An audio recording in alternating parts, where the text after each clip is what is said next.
Good evening, Harwich Mariners fans, and welcome to another edition of Mariners Baseball here at White House Field on a beautiful, beautiful Wednesday evening. I'm Colin Casey alongside my broadcast partner Tyler Henry, and for tonight's game, the Mariners looking to shake off a tough loss a couple of days ago with the rain out yesterday, that loss coming on Monday against the Bourne Braves, getting some revenge from earlier in the season. But they will be taking on a white-hot Brewster Whitecaps team. And Tyler, this is a team that's won 5 games in a row and should be a tough team to knock off here, even at home. Yeah, that's something that you know if you are either a very good Cape Cod Baseball League fan or if you've checked their Twitter name, as they have changed their name to Brewster Whitecaps, spelled WWWWWHITECAPS. So a tough team coming off of a couple of big victories, but you and I, Colin, noted that the strength of schedule maybe has not been exactly what you'd look for in a team that's that hot. Something to be expected, certainly, but look at who they've beaten during that stretch. It was 3 games against a Hyena squad that still does not have a victory this season, and then a win against a Bourne squad that, while they were able to beat Harwich just a couple nights ago, has been floundering a bit on their own. So this will be a bit of a test here, another team that is looking to get the ship righted, if you will, and that's the Harwich Mariners looking to bounce back after a tough loss, as you mentioned, to the Bourne Braves. And I'd like to note also, you mentioned a beautiful Wednesday, and you can finally see that beautiful Wednesday because we have video here on the live stream. So I'd like to thank you for sticking with us through all these technical difficulties, and we really do appreciate your support. Thank you once again for tuning in to Harwich Mariners Baseball on YouTube TV. All right, so on the mound for tonight's game for the Mariners in his second start is Connor Seckler. Seckler in his first start with a 5-inning winning effort, just giving up a run on 2 hits while striking out 5 in Bourne. And leading things off for the Brewster Whitecaps is Colin Davis, center fielder. Davis digs in. It'll be a righty against righty matchup with Seckler coming from the windup. And here's the first pitch on this Wednesday night of baseball, and it misses low and outside for ball 1. Yeah, everybody remembers back to that first game that Seckler was able to pitch in against Bourne, working very, very quickly, and we'll see if that pace continues. Looks like trying to slow things down a little bit here is Colin Davis, but as soon as he steps in, Seckler ready. And Davis lines one out towards right field, but right at the right fielder, Chris Galland, and that is the first out to open up the ball game. That's the early swinging of a team that's been absolutely hot, as you mentioned. They're going to be attacking early on in the count. Get the feeling they're not going to be too patient. They haven't done a lot of this by sitting back and taking walks. It's been just aggressively attacking pitching, and that plays into what Connor Seckler likes to do a little bit. So it'll be Brett Auerbach batting second for the Whitecaps. He's playing left. He's also a catcher. And the first pitch he sees is on the outside corner for strike 1. Yeah, of course, Connor Seckler back in that first game. You mentioned 5 innings pitched, just gave up 2 hits and 1 run, 5 strikeouts, no walks, and really kind of started the trend of good Mariners pitching. Curveball misses high, or slider rather. Marcos Castanon on deck. He'll bat third, playing second. The DH TJ Collett in the cleanup spot, as the 1-1 is swung on and hit up the middle, and that's going to be a 1-out single for Auerbach. Ball gets just past the glove of second baseman Christian Fedko, so 1 on and 1 out for the Brewster Whitecaps. As I was saying, through the lineup, batting 5th and playing right is Al Solari. Batting 6th and playing 3rd, Arizona State University product Gage Workman. Batting 7th, playing first base is Eric Fago. Catcher Sierra Deveni will catch and bat 8th, and rounding out the order at short is Damon Dew. So now it'll be Castanon, the second baseman, I should say. First pitch he sees is a fastball missing outside for ball 1. Yep, and speaking of lineups, 3 new guys in the lineup for Harwich today. It's finally coming in is Tyler Keenan and Mike Rothenberg. Those 2 have been activated, and of course Pat Winkle back in the lineup for his second start as well. From the stretch now is Seckler. He only gave up 2 hits his entire start back on June 12th, but here he is giving up a 1-out single up the middle to Auerbach here in the first. Yeah, and the one thing with a team that's running on as much momentum as the Whitecaps, you want to make sure you crush any early scoring. Don't want to let them score through the first third of this one. That fastball's in there to even the count at 1-1 to Castanon. Marcos Castanon from UC Santa Barbara. Only 8 at-bats on the season. He's 2 for 8, but both of those hits being doubles. So he's found some gaps early on in the season. The 1-1, slice down the right field line, foul.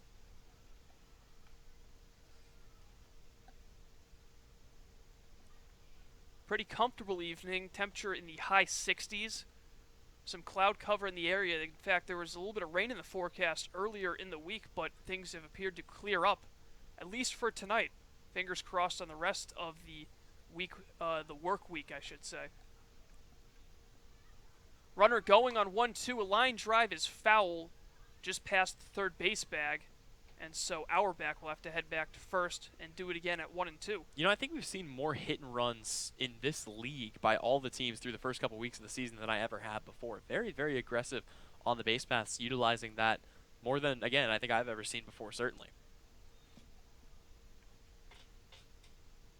1 ball, 2 strikes from the stretch is Seckler. And a fastball will miss outside to even the count. Yeah, and steal's something that's kind of been dying in the sport. You don't see guys like Ricky Henderson and Lou Brock anymore stealing over 100 bags a season. I mean, those two guys were just masters of the craft. I mean, it's tough to come by nowadays. The 2-2. That one will miss just low to work the count full, and you have to wonder if they'll send the runner once again with a full count. I mean, only 1 out, but for a team as aggressive as what Brewster's been this season, I wouldn't be too terribly surprised if we do see him take off here. Castanon regroups back into the box. Seckler. Runner does go. The 3-2 is hit high in the air, deep down the left field line. And it is out of play onto the hill, just over the fence. And we will do it again at 3-2. That was an incredible jump by Auerbach out there. He had probably a good 3 steps towards, or into his dead-on sprint before that pitch was even thrown. So would have made it to second safely anyway, but he'll have to trot back as that one was fouled away. Yeah, you have to wonder if even Pat Winkle would have attempted to make a throw there. He had to be at least 2/3 of the way to second base by the time that ball crossed over home plate. 3-2 count once again. And Seckler delivers the runner, goes again, strike 3 swinging. The throw is in time. It's a strike him out, throw him out double play as Pat Winkle guns down Auerbach trying to take second.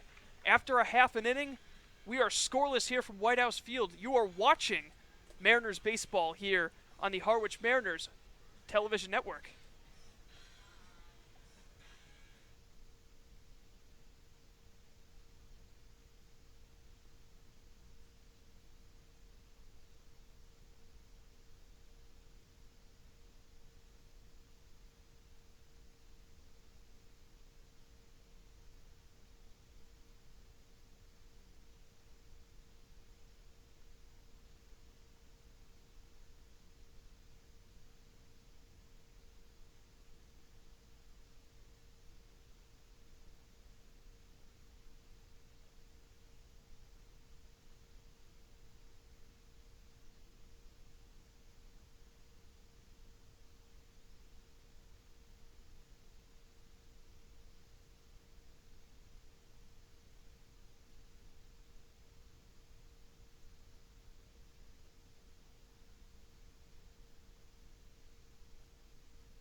Bottom of the first here from White House Field as the Mariners getting out of a one-on, one-out situation with a strike him out, throw him out double play.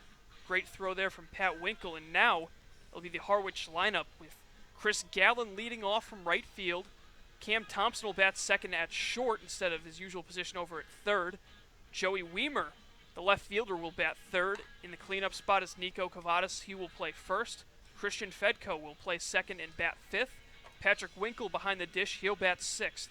Michael Rothenberg making his debut at the DH, and then another guy making his debut and batting eighth and playing third is Tyler Keenan, and Joe Lamuccio, the center fielder, will round out the Mariners lineup, and they will be facing Matthew Mikulski, who has made one appearance this season, the lefty, with a 2 2/3 relief effort against Katuitt in an 8-2 loss in what was the third game of the season for the Brewster Whitecaps. So Chris Gallen will dig in. And the first pitch from Mikulski misses well outside for ball one. Take a look very quickly at Mikulski's 2019 season. Through 18 games, got quite a bit of work in 82 innings, 89 strikeouts to just 41 walks as this pitch misses high and away, and a 6-6 record to go with a 4.06 ERA. So a pretty solid campaign at Fordham for the sophomore, now taking his talents to the Cape Cod League. Out there playing in the Atlantic 10 Conference, as fastball will miss inside, so a 3-0 count for Chris Galland. Yeah, pretty favorable. We've seen several times this season a Mariner able to reach on a leadoff walk to start a game. 3-0 is in there for a called strike. Galland at BC. Went to Sudbury Lincoln Regional High School. Sudbury native. There's a high pop-up into foul territory on the right side. Over is the first baseman, Eric Fago, and he makes the catch for out number one. Yep, so Chris Galland, one of the hottest hitters in the league down there, but I want to bring up Cam Thompson, a guy who is no stranger to being in the top of the order. Thompson, a guy that's hit leadoff throughout a majority of games for this Harwich team. One of the few exceptions to that rule came the other night when Chris Galland led off, and he's kind of found his way into that spot. Thompson batting from the left side. He is just 2 for 18 on the season, but he rips a ball right to the second baseman, and Castanon will throw it on to first for out number two. But my point there on Thompson was that he's been hitting the ball pretty hard. I mean, that ball kind of died right before it came to Castanon, but he'd been making some solid contact and finally broke out of that hitless streak. I believe it was in the second game of the doubleheader back on Sunday. Yeah, and a couple of the better balls that, I think we've seen played this year have been against him, just kind of unfortunately putting it right in a bad spot for the defense to make a good play. It's going to be a backdoor breaking ball to start out Joey Weimer, who has found himself now at the 3 spot in the lineup. The Cincinnati Bearcat having a spectacular start to the season. Has a home run to his name as he swings and misses and falls behind in the count 0-2. Yeah, slowing down a little bit, but doing an excellent job. I mean, when he's been on base, we've been seeing him steal bases, seen the defensive ability as well. So really making up for it in other places when he's not hitting. Fastball just misses inside as Mikulski looking to make it a 1-2-3 inning to start out the Mariners. We were still hitting .353 on the season, though, and again, a little bit of a tough patch the other night, but aside from that, he's looked very good all season long. 1-2 is a chopper up the middle. Going to be a tough play to get the quick Weimer, and Weimer beats it out as it was due, trying to whip that ball over to first, but too much speed for Weimer. It's an infield single with 2 away. Well, that's one of the things we talk about with Joey Weimer. It's always the hustle. Even when he hits a ball sharply to second or third, he is always hustling it out at first base, gives himself a chance. We've seen it be a little bit closer than I think it should be sometimes, and there he's able to stretch it out and get an infield single to start the Mariners off here with 2 away. So it's now 7 of 18 to start the season for Joey Weimer, and Nico Kovatis, the cleanup man, will bat now that Weimer kept the inning alive. And the first pitch from Mikulski catches the outside corner for a strike. Interestingly enough, Brewster, one of the things that I think we didn't mention about them so far this season, they actually started the year off 0-3, and since then they haven't lost a game. So definitely a team that kind of goes in spurts as finally we see Mikulski coming from the stretch here. Another breaking ball in there, and Kovatis falls behind 0-2.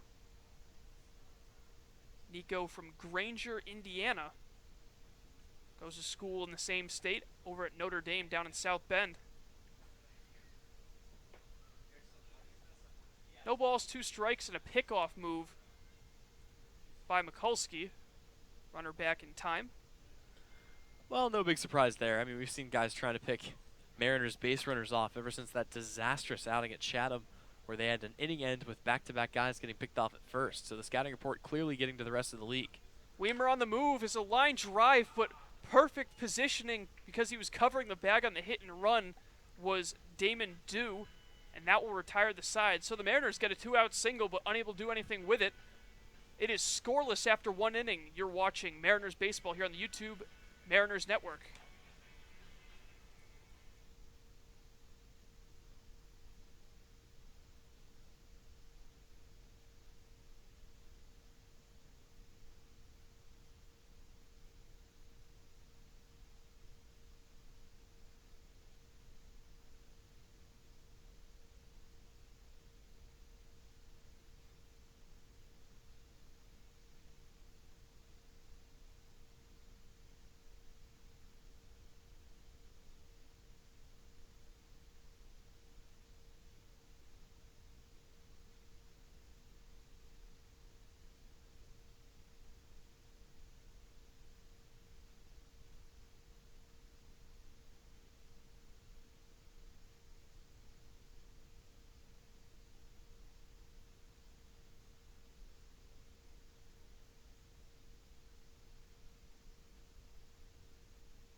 It'll be the Kentucky Wildcat, TJ Collett, leading things off for the Whitecaps. And he will face Connor Seckler, who gave up a one-out single but was able to get out of it due to some good defense, and the first pitch is fouled straight back. Yep, he did give up the hit, but he's faced the minimum so far thanks to an excellent defensive play by Pat Winkle.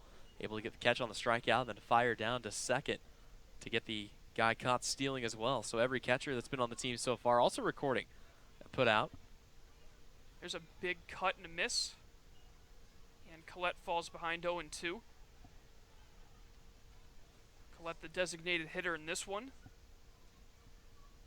Normally a first baseman went out in the field. The 0-2 misses low and outside. Goes all the way to the backstop, in fact, 1-2. Yep, and this year, Collett getting quite a few at-bats, hitting .240. Already a home run for him as well. So a little bit of power from the left-hand side. Backdoor breaking ball misses just outside to even the count.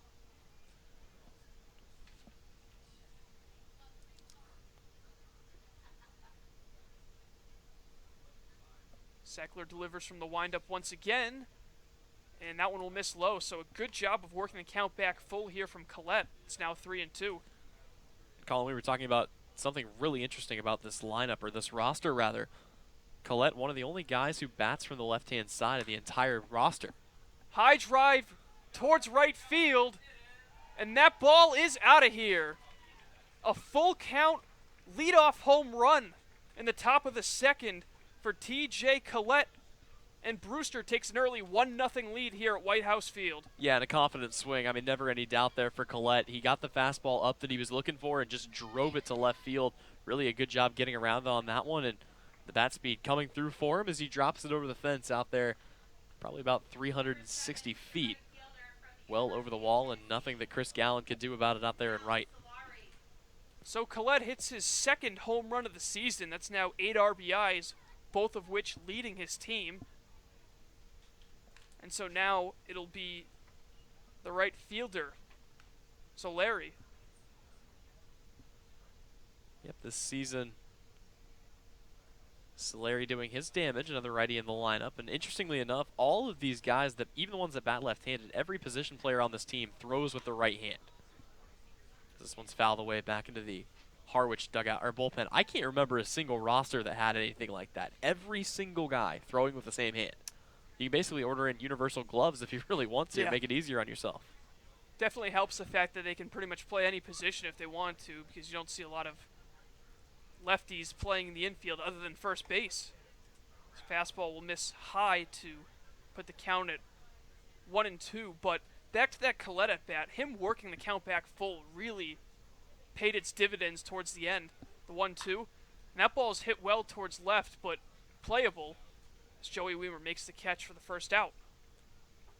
Yeah, one of those that you got to shake off, and we've seen that a couple of different times so far this season, including just a couple days ago against Bourne. Obviously a great outing, all things considered, by Antonio Menendez, but giving up one hit, and that hit happened to be a solo home run. So, you know, they say that as a pitcher you have to have the shortest memory of anybody else on the field, maybe anybody else in sports, and so far doing a pretty good job of shaking it off is Connor Seckler. First pitch on the outside corner from Seckler. This one to Gage Workman, the third baseman, the 0-1. Inside out swing down the left field line, and it is just foul by a couple of feet. So Workman will head back to the plate and try again. The Queen Creek, Arizona native, going to his hometown school of Arizona State. Yep, and always good for ASU to get the local products out. That's exactly what they did with Gage Workman. They do a pretty good job of recruiting guys from the local area. Guy that went to Basha High School, led them to a state championship, I believe back in 2018 or 2016. 0-2 count, and Seckler delivers from the windup, and he skips that pitch a foot in front of home plate for a ball. And the last 23 games of the Arizona State season before they were bounced in the early rounds of the playoffs in the knockout stage, Workman was a guy that was hitting .322, 39 runs scored, and 42 RBIs. 1-2 is fouled down the left field line. Added 8 home runs onto that total. So definitely a guy who can hit for power, and he was, I mean, again, every single bat in that Arizona State lineup for the most part could hurt you at any given point. It was part of what made that offense so potent when they started the year 23-0. Fouled off once again. Workman played in his 8 games so far this season, 7 of 28, a triple and a double. He has scored 4 times. Yep, working on getting that season cycle. Ground ball over towards the first base dugout, so Workman fouling off a lot of pitches in this at-bat. He actually spent a full summer practically with Brewster last year with 39 games played. Batted a .163 with 3 homers, 12 runs batted in. Fastball just misses. Seckler really wanted that one, but instead it's an even count, 2-2. Yeah, pretty good frame job there by Winkle, who kind of brought his glove over, and as he caught it, turned the glove in a little bit, but a 2-2 count nonetheless. That one also outside, so here comes another full count pitch. Didn't go too well for Seckler last time as Collett deposited that one over the right field fence. Here's another payoff pitch. Misses outside for ball 4, so now it's a 1-out walk. And that will bring up the first baseman, Eric Fago, with 1 away. Yeah, and it does bring up the bottom third of the order, but definitely a little bit shaky here. And part of the reason why they've been able to get into these situations, they're doing an excellent job with these defensive swings, working themselves late into counts. Obviously, TJ Collett able to work the full count and then get the home run. There, Gage Workman falls behind 0-2 and works his way all the way back to a walk. So Fago, the Stetson University product, takes a first pitch strike. Stetson, of course, the alma mater of Jacob deGrom, Mets ace, as well as Corey Kluber. So a couple of big-time Cy Young candidates right there. Maybe not this year, as a pickoff move to first, but Kluber's won a couple, I believe, now in his career. deGrom had a very strong year last year. As long as you don't believe the only stat that matters is wins. The 0-1. And on that note, I mean, it's kind of fun to see that, you know, even at the Cape Cod level, starting to really get into the sabermetrics. We've got guys out here that are monitoring things like launch angle and bat speed, trying to get things like that down in BP and eventually maybe work them into the game, but really utilizing every tool in their kit. That one's in there for a strike, 1-2, and you've seen the rise of that on-base percentage stat, something a lot of scouts and GMs look for when they're looking for these players. And of course, wins above replacement seems like the best stat nowadays to value a player, or to predict a player's value, as that one's fouled straight back. Well, it used to be all about batting average, and now you got OPS as one of the most dominant stats, simple addition between your slugging percentage and your on-base percentage, but so much of batting average can be random. I mean, there are things about it that are beyond the hitter's control. You know, part of it can be where the defense is playing, the way that things shake out to that regard. So, you know, do you get on base? That's one of the most important things. Runner going on the 1-2, and that ball is lined into center for a base hit, and heading towards third is Workman, and now runners will be at the corners with 1 away here in the top of the second. That's exactly what they wanted. That's why you do the hit and run in that situation, able to have Workman take off, and he's able to swipe third easily without even a throw. So with 1 away here, still a pretty favorable situation, and we'll see. It looks like the infield's going to go to double play depth here. Not worried about the run at home, trying to focus on ending the inning here. So Kieran Devini will dig in. Devini spent last year with the 2018 NECBL champion Valley Blue Sox. Was actually named to the All-Star team in the NECBL. First pitch missing low and outside, and he got to play that one in front of his home team's crowd at McKenzie Field in Holyoke. A lot of Blue Sox that we've seen, and a lot of Arizona State guys here in this first week or so of play. 1-0 is taken for a called strike, and I'm sure it's no coincidence when you see a team win a championship in another summer league, you definitely want to look at the guys on that roster and see, do they have a spot here on your roster here at the Cape? From the stretch, Seckler, the 1-1. Big cut by Devini, comes up empty, 1-2. You know, with how aggressive Brewster's been on the base pass this season, wouldn't be too surprised if we see them try to send Eric Fago from first and see what what Harwich has dialed up here on double steal defense. The 1-2. That one missing outside. It seems like Seckler's been trying to nibble on that outside corner, but he's been missing probably a lot more than he would have hoped for in these early innings.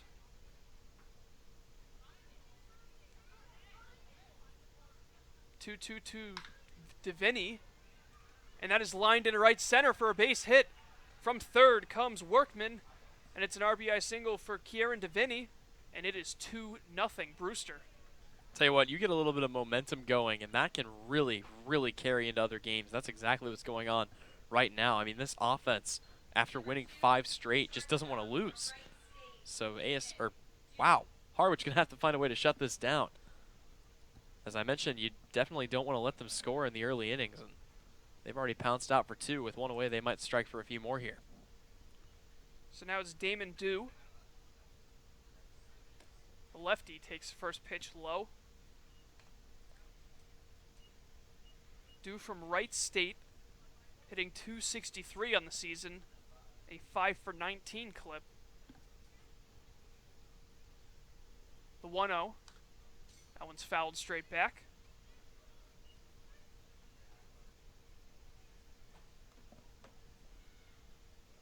.263, pretty solid average for a guy batting out of the 9-hole.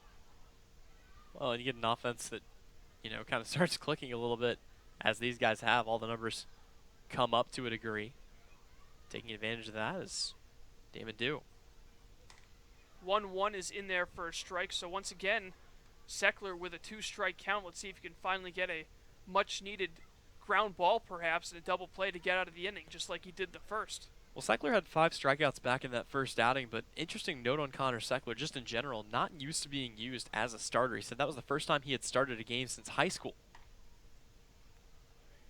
That one's on the inside corner for strike 3, so Dew goes down looking, and is the second strikeout through the first time through the order for Seckler, as we head now back to the top of the order with 2 away and 2 on in the second inning. And this has got to be one of the most crucial at-bats in the entire game. Again, you hold this team to only 2 runs here in this inning. You have an opportunity to kind of jump back into it, but you do not want to let an inning like this continue against a team as hot as the Brewster Whitecaps. Is fog's starting to set in a little bit here. Oh, yeah. A lot of it out in left and center field. Right field looks a lot clearer than those two. And the first pitch is a slider on the outside corner for strike 1. I mean, all these guys thought they were coming to play summer baseball on the beach. All they've gotten is rain and fog so far.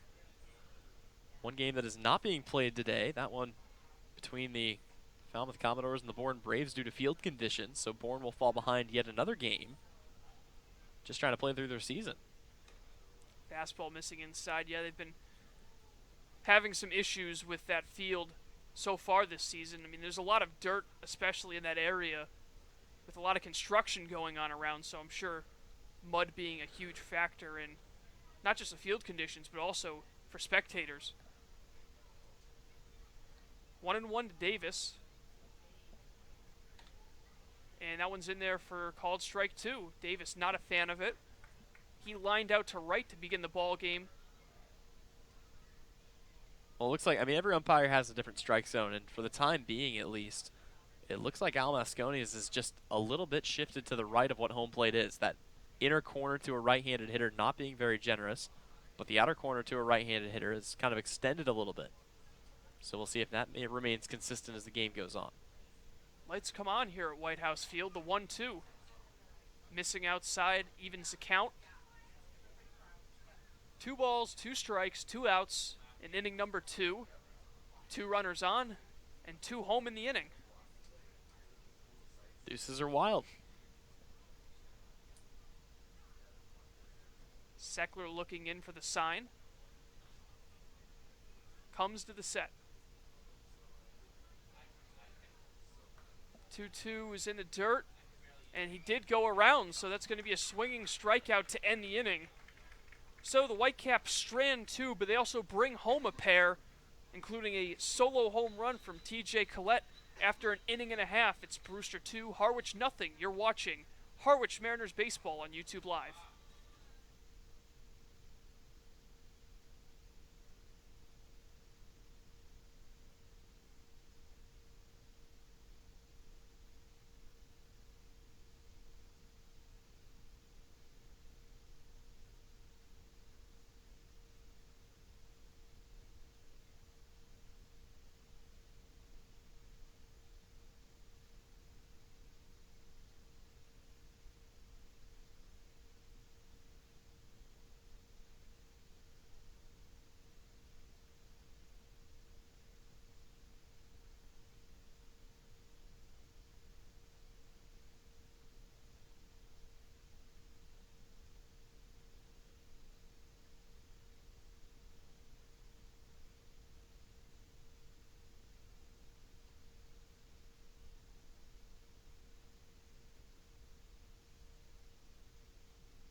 Back at White House Field once again, Mariners fall behind early 2-0, but they do have the 5, 6, and 7 hitters due up, including a new name due up third this inning. That is Michael Rothenberg, designated hitter for this one. He also plays catcher.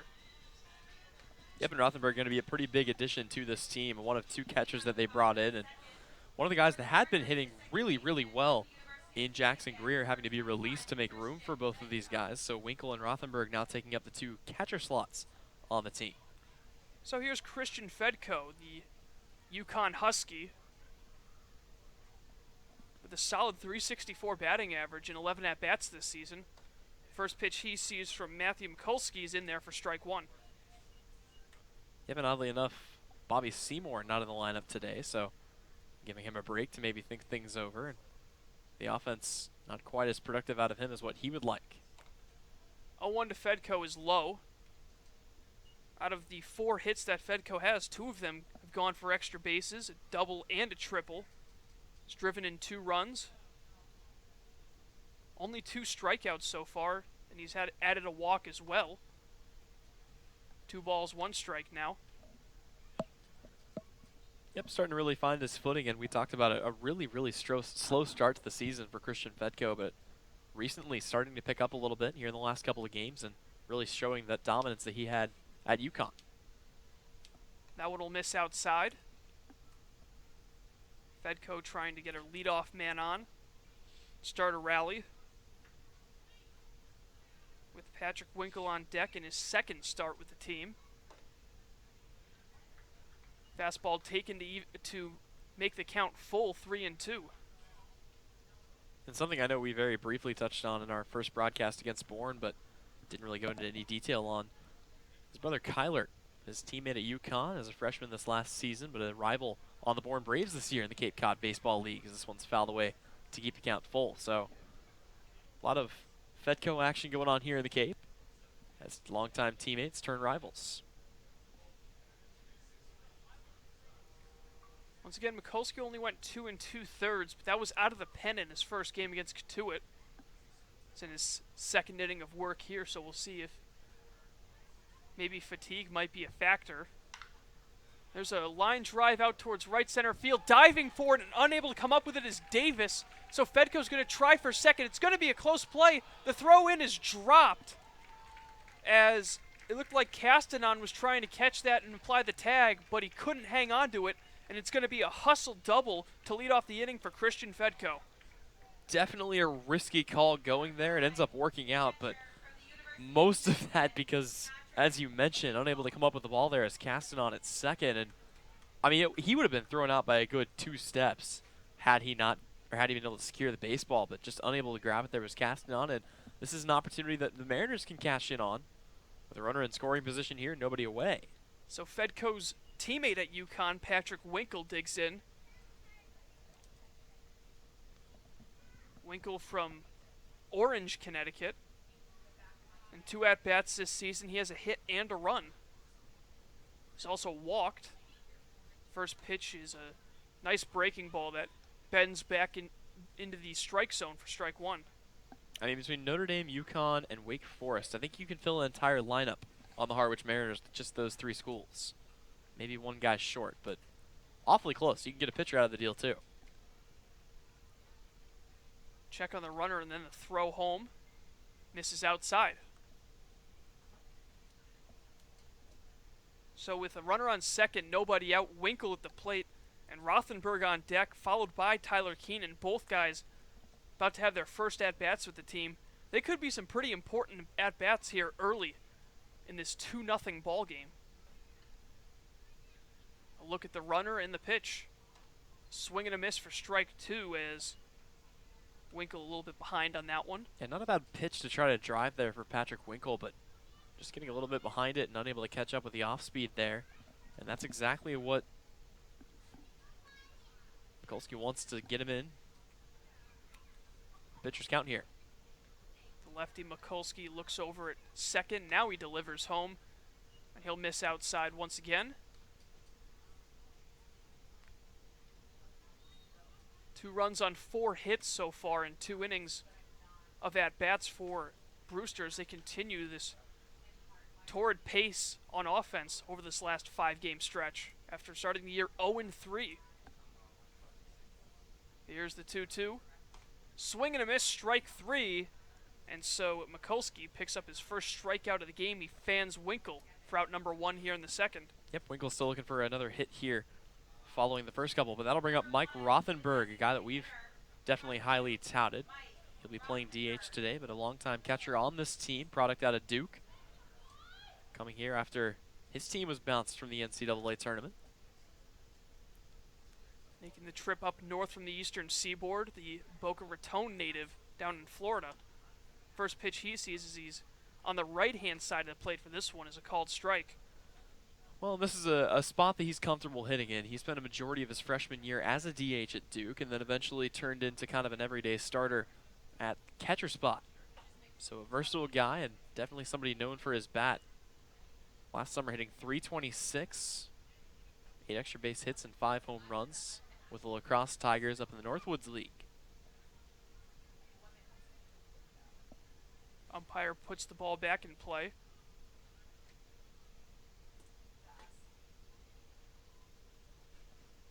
And a bluff towards second from Mikulski.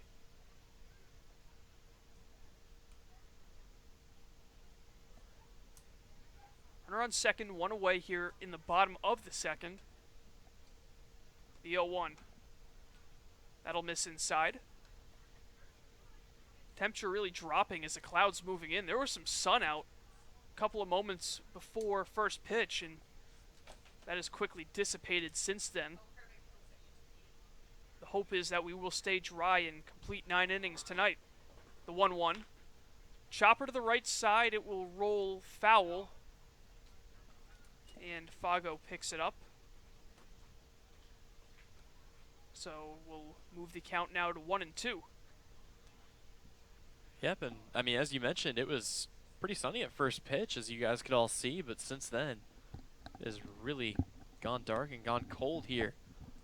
As we have rain in the forecast for tomorrow. Looks pretty clear today for the most part, but a little bit of rain, actually a lot of rain scheduled down in Wareham tomorrow, where the Mariners are supposed to be going.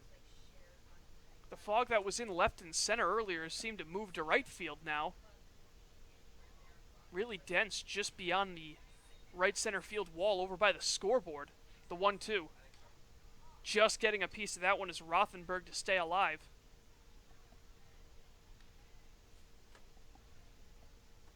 Tyler Keenan on deck. Yep, and Rothenberg kind of taking a little bit of a step back during his 2019 season. The batting average going up to .262, but also adding 17 extra base hits, 50 RBIs, and 10 home runs. So only dropping a little bit from the summer, but the numbers all going up. 1-2 in the dirt. Nice stop there from Devaney. Prevent that ball from getting to the backstop and allowing the runner to move up 90 feet away from being the Mariners' first run of the ball game. But with the speed of Fedko, a base hit into the outfield could bring home that first run for the Mariners. 2-2 count. Swing and a miss, strike three. So back-to-back swinging strikeouts for the Mariners. And now with two away, their hopes of getting that run across are starting to slip away. Well, that's been the problem all season long. They've been able to get runners on base. It's just been about getting them around and getting them home. Something they have not done a good job of this season, but maybe Tyler Keenan can bring a spark to this lineup. The sophomore out of Ole Miss. Another guy whose team was eliminated last week, trying to get into the College World Series final playoff bracket.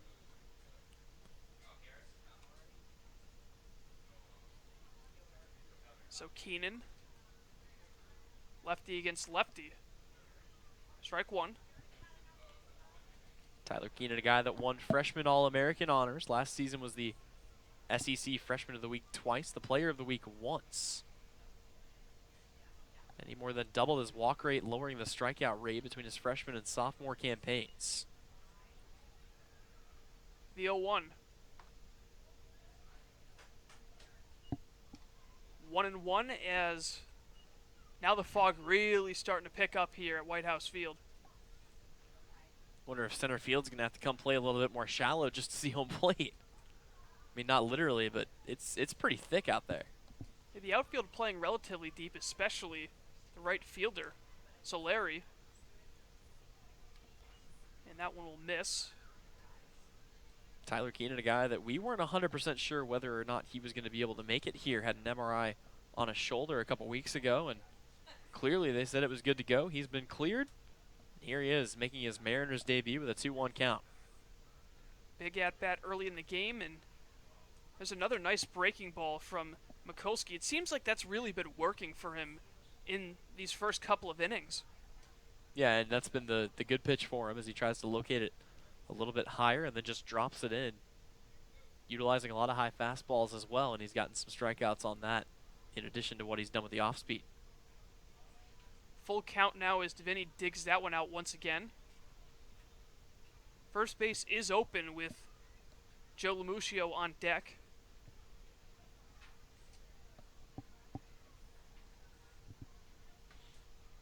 Full count now with two away here in the second. Mariners trail 2-0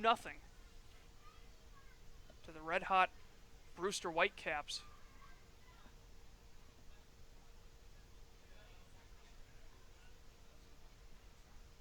From the stretch, the 3-2. In there for a called strike three, and that is 3 consecutive strikeouts for Matthew Mikulski to retire the side and strand the leadoff double in Fedko on second base. Through 2 full, it is 2-0. Brewster leads. You're listening and watching this time to Harwich Mariners Baseball here on YouTube Live.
First pitch to lead off the top of the third to Brett Auerbach, misses outside, or actually catches the corner for strike one.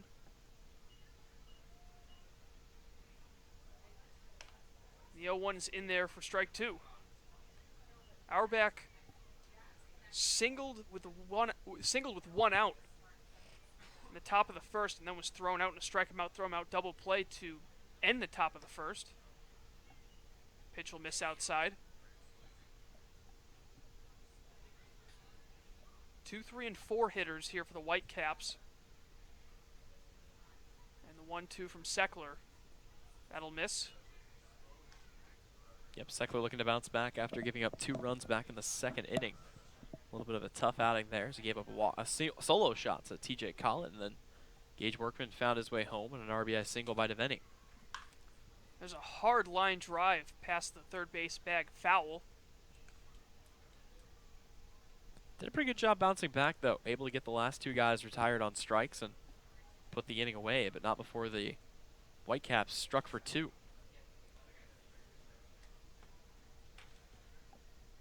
From the windup, Seckler delivering the 2-2. There's a broken back, ground ball to short, tough play, but a nice throw by Cam Thompson to retire Auerbach for out number 1. Yep, and finally you're going to see the infield moving around a little bit to make room for a couple of the newer guys with Tyler Keenan over there on first base. You're used to seeing Nico Cavadas over at first, too, as Bobby Seymour will likely be going to Team USA. Yeah, Auerbach on that swing. Didn't really catch it on a good part of the bat. Didn't sound right coming off the bat, and it was a routine play over at short by Thompson. So with 1 down, it's Marcos Castanon. And the first pitch will miss for ball 1.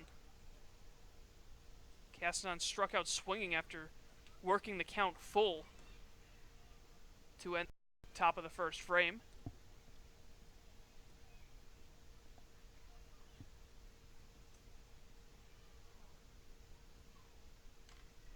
Foul tip into the mitt, held on to by the catcher Winkle. Yep, Castanon last year, hitting .324, as you mentioned, on his first at bat. 4 doubles for him as well, that adds 24 hits. 2-1, a big cut at that one by the second baseman, but he comes up empty.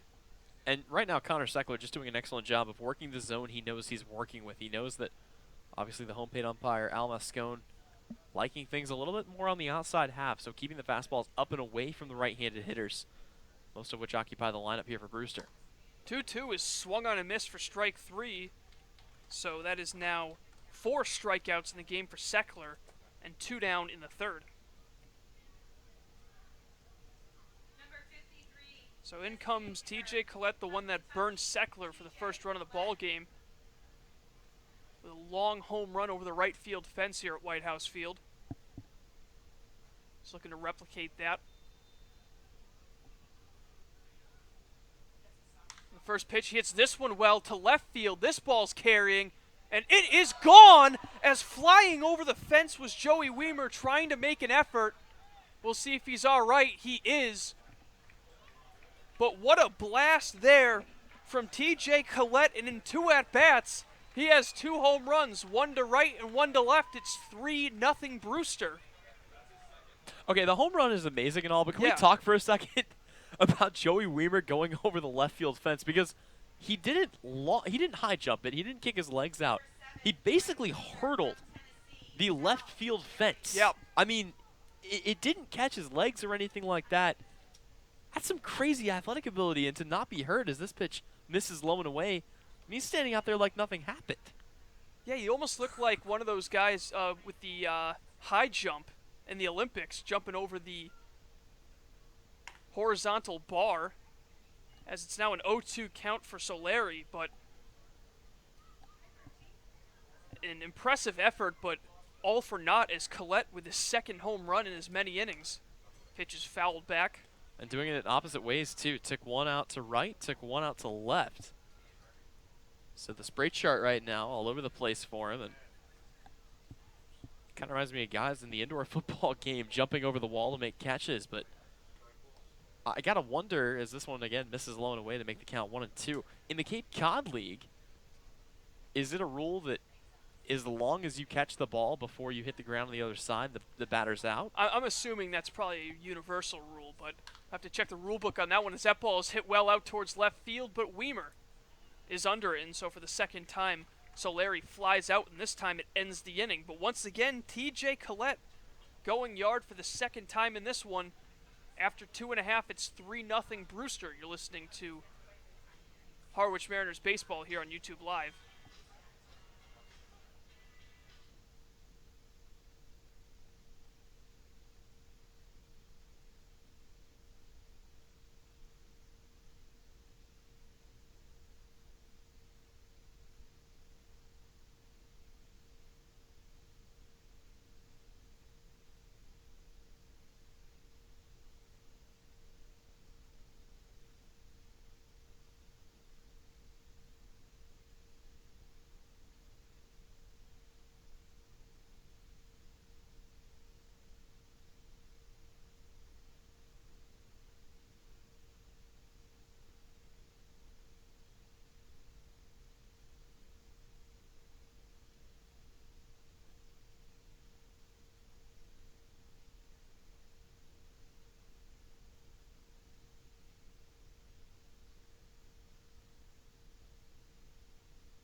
Welcome back to White House Field. 3-1 the lead for the Brewster Whitecaps. Really quickly, I'd like to remind you that today's game is brought to you by Milton Cat. For sales and rentals of Caterpillar machinery, generators, and marine engines, visit MiltonCat.com, your area cat dealer. Milton Cat, the Cape and Islands Caterpillar dealer, is proud to be a sponsor of today's game.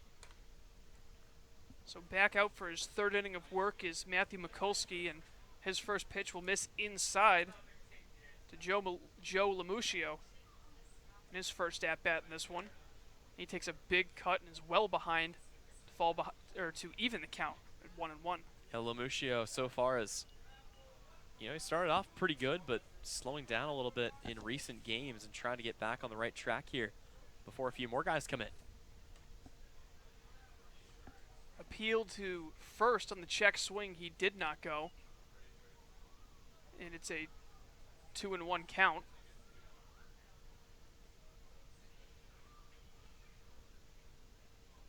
So from the windup, Mikulski.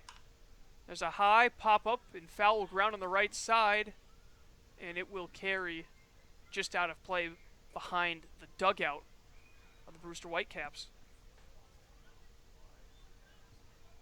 So a lot of action going on in the College World Series right now. And a game that you should be paying attention to is going to be a game featuring the Texas Tech Red Raiders. The only team holding Harwich Mariners players right now in the College World Series. Everybody else is either here or on their way, as a few more players will be activated in the coming days. But three guys that are not, Max Marischak. Fouled off once again. Yep, Max Marischak, Bryce Bonin, and one other big player, Dylan Noisy. Those three will be coming in and really kind of giving a boost to the Harwich lineup in addition to the pitching staff. So an infielder, an outfielder, and a pitcher coming from Texas Tech, but that's only if they are eliminated from the College World Series. They've already lost one game in that double elimination bracket as this one's fouled away, so one more loss would end their season. And while that would be unfortunate for them, it would be fortunate for the Mariners faithful, as the lineup is, it's been an up and down season so far, Colin. Certainly has been, and they're looking to claw back from this 3-0 deficit here in the bottom of the third. 2-2 count to Joe Lamuccio, and the pitch is fouled off to the right once again. It's been a lot of lengthy at-bats for the Mariners so far, trying to drive up that Mikulski pitch count.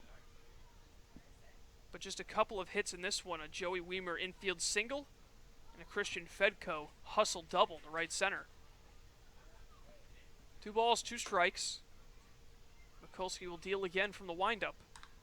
And again, it will be fouled off to the right by Lamuccio. As crazy as it is, we talked about that big, long 4-game road stretch that this team started on, but weather giveth and weather taketh away, and that's given Harwich a 4-game home swing here. The doubleheader against Falmouth, the game against Bourne a few days ago, and now a home game against the Whitecaps of Brewster. So things kind of evening themselves out before we hit the road to go to Wareham tomorrow, again, weather permitting. 2-2 is a curveball missing high to run the count full. Lamuccio, a Beantown native, goes to school just south of there, about 100 miles south in Brown. And he hits a hard ground ball to short. And the throw across the diamond gets away, as it looked like Lamuccio beat it out regardless. And he will scurry back to first, and that will be a base hit, as Dew really had to rush that throw. And it's going to be a leadoff base runner for the Mariners. How about the hustle coming from behind home plate there by Sierra and Devaney? He was able to get there and secure the ball in time. If he doesn't get there quickly enough, if he's kind of half-tailing it down the side, you're going to get a guy on second base, and Harwich is starting back-to-back innings off with a runner in scoring position. So back to the top of the order now for the Mariners, and Chris Galland will have his second plate appearance. He popped out to the first baseman to lead off the home half of the first. So Lamuccio on first, and the first pitch in this at-bat will miss low. That game with Texas Tech is going to be against Florida State. First pitch is tonight at 7:50 Eastern Time. In case you were wondering on a start time on that. The 1-0 is actually going to be a pickoff to check on Lamuccio, and he's back in time. Also interesting enough that even despite the 5-win stretch that's put the Whitecaps in first place in the East. Harwich only a game and a half behind. I mean, this could be a very big swing game if they're able to find a way to pull this out. Fastball will miss high, and yeah, like you mentioned, one win could just bring them right up to second in the division. All five teams in the Eastern Division with at least 3 wins, and Brewster ahead of the bunch with 5.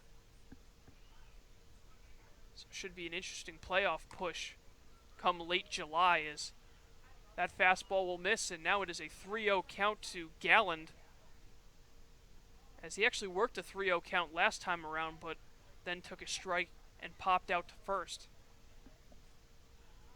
So let's see what he does here on 3-0. He lays off for ball 4, and now 2 on, nobody out in the tying run coming to the plate, and it is Cam Thompson. If they can find a way to fight back in this one, that would be huge. An interesting note, and obviously we're only 7 games into the season, so these stats don't really mean a whole lot. But so far this season, Harwich has never come back and won a game in which they were trailing at any point. Look back to a couple of games where they were leading and lost the lead, one of which was against Falmouth, and then of course against Bourne. But the 3 games that they won, they either led the whole way or the game was tied at certain points. Have yet to come back and get a victory in a game where they were trailing. So this would be a big mark here early in the season, kind of right that ship a little bit. But again, 7 games into the season, that's not something that's really going to concern you as a fan or a coach. So the Mariners looking to buck that trend here tonight, trailing 3-0, but once again they're threatening. It'll be Thompson who grounded out to second back in the first.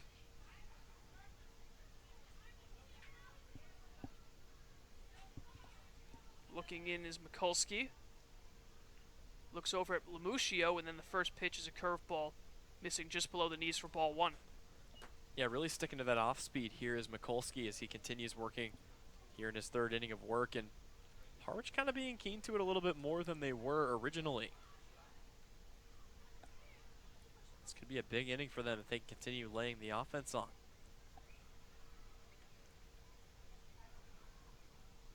And Mikulski will step off.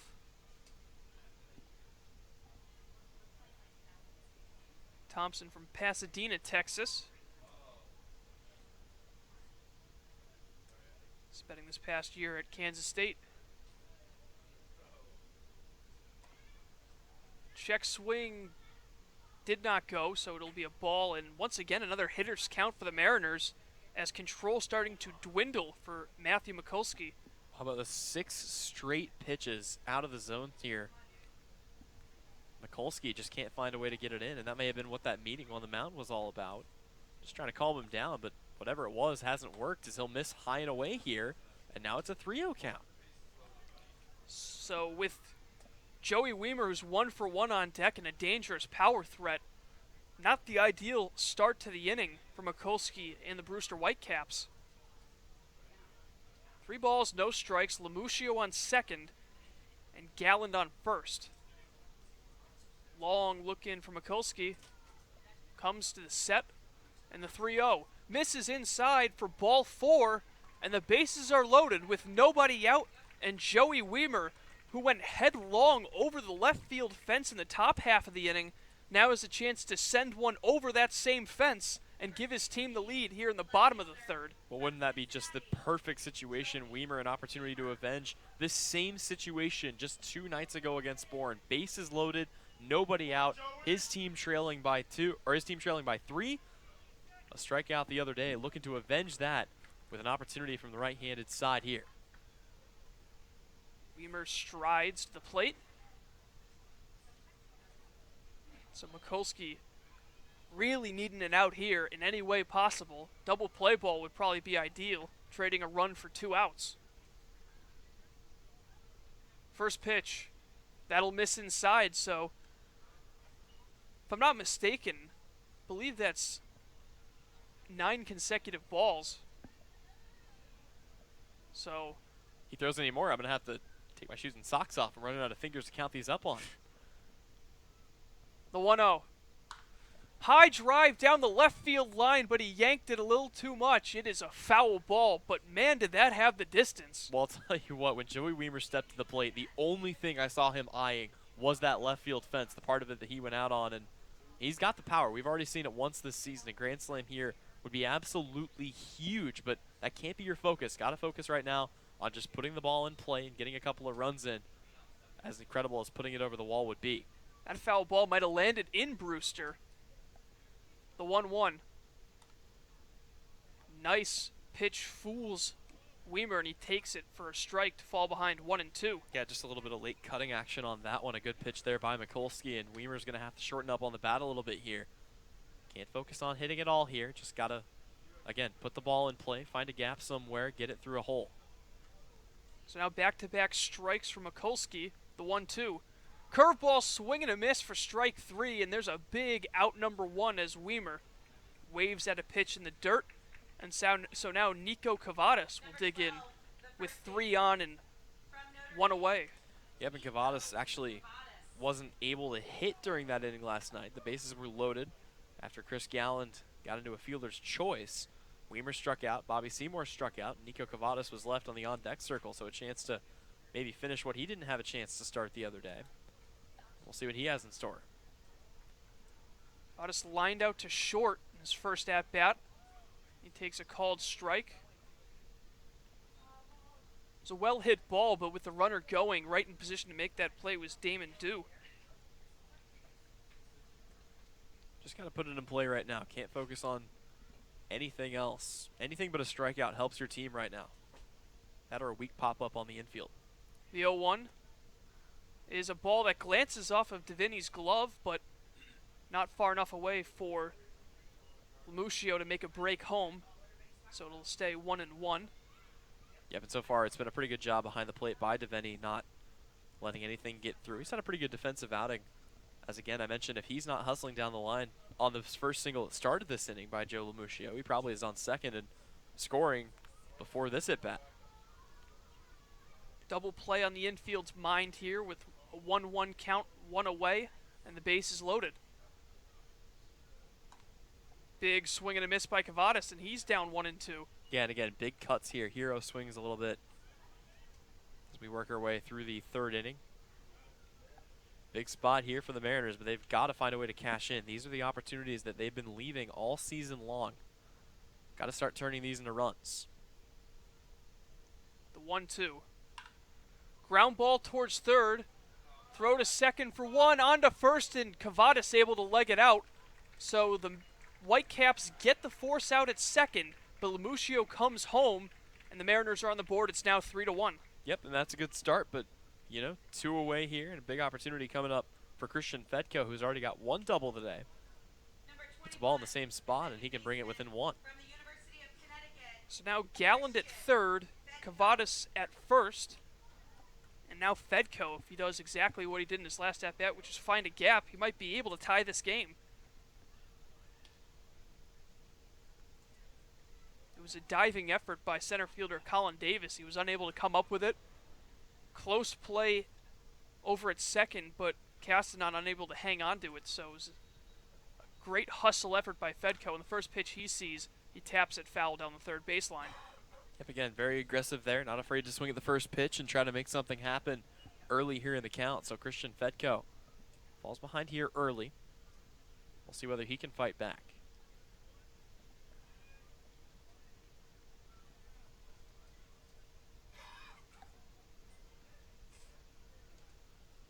Lefty Mikulski to the belt.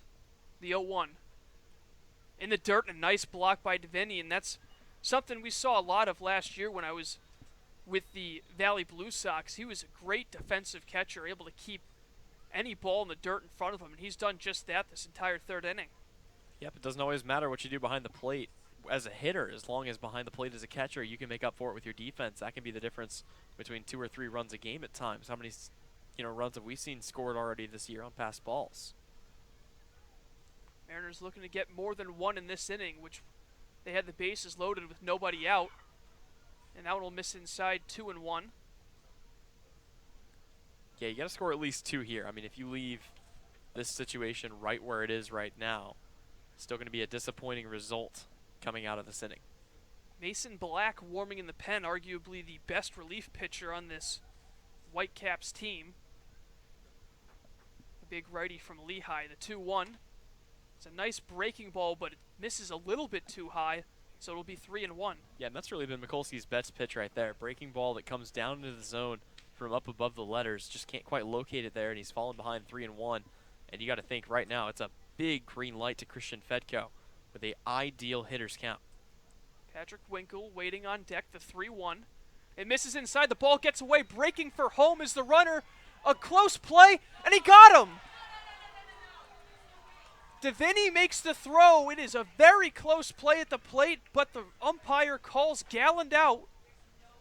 And Coach Englert's going to walk out and have a discussion with the home plate umpire, but regardless, the side is retired, so a disappointing end to the home half of the third as the Mariners do get a run, but they had the bases loaded and nobody out, and that's all they would get. After 3 innings from White House Field, 3-1 is your score. The Brewster Whitecaps looking to make it 6 wins in a row. You're listening and watching this time to Harwich Mariners Baseball on YouTube Live.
Welcome back to White House Field. Tyler Henry alongside Colin Casey, a 3-1 lead for the Brewster Whitecaps as we head to the 4th inning of play. And Colin, after the first pitch comes in here, a bit of a controversial call, at least one that Coach Englert wanted to have a word with home plate umpire Al Mosconi on, and one that I think you and I even disagree on. It was really close at home plate no matter where you want to slice it, as this pitch misses low to make the count 2-0. But I think the biggest thing that all of us look at is Mosconi was on the backside of that play, not in the greatest position to make a call either way, and I think that's part of the reason why Coach Englert very upset with the way that that inning ended.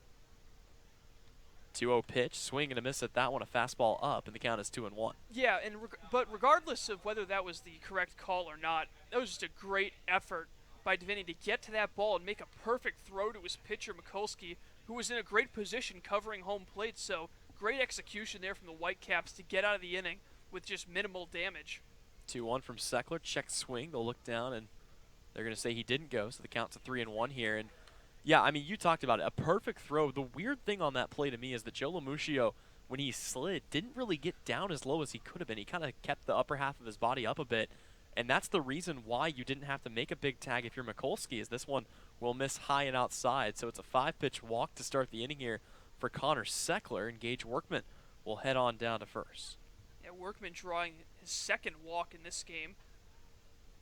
In his last plate appearance, in the second, he came around to score on a Deviney RBI single. So these 6, 7, and 8 hitters have all reached base in all 4 plate appearances so far in this game. Well, the Mariners hoping that history does not repeat itself twice, as this one is fouled away. I saw TJ Collett go yard twice. And we've seen Gage Workman walk twice.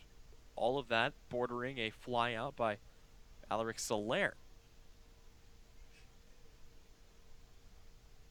So, again, it's the big first baseman standing in from the right-hand side.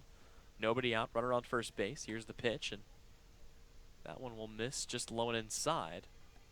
Fago came into this game with just 2 hits. He picked one up in the second, but one of his 2 coming into this game was a home run, so can definitely hit for some power. Seckler's ahead of him here, the 0-1, as he checks and fires, and this one's going to be taken into left. That'll get down for another hit, and the Whitecaps hit parade carries on.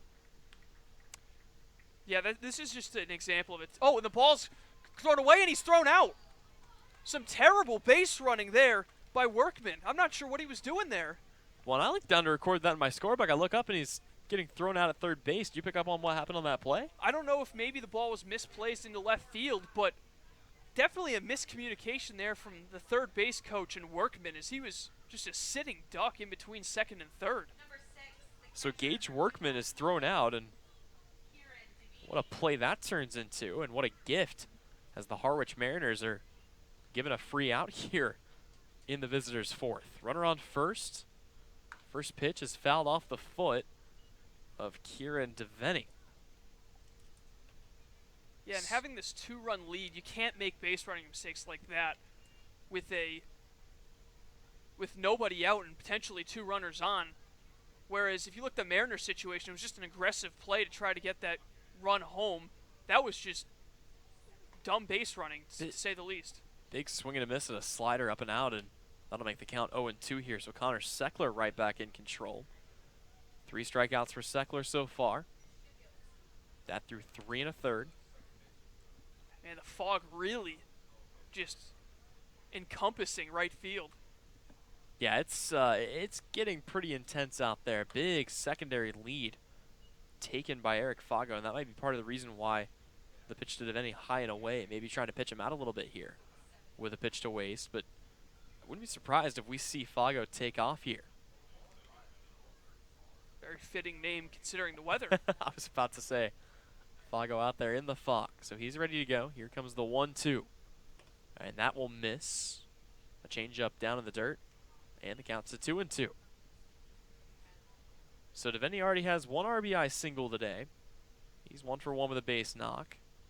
Looking to maybe drive another one in here. The guy with a little bit of speed, and Eric Fago out there on first. Seckler trying to pitch out of a little trouble. Here's the 2-2. That one is swung on and grounded softly back to Seckler, having to get back to the bag, but there to make the catch on first is Cavadas, 2 away. So that does move a runner into scoring position, but 2 away, and with 2 up, his goal is just to keep the line moving. And a base hit in the right scenario could bring home an insurance run, but Fago not exactly the most fleet-footed.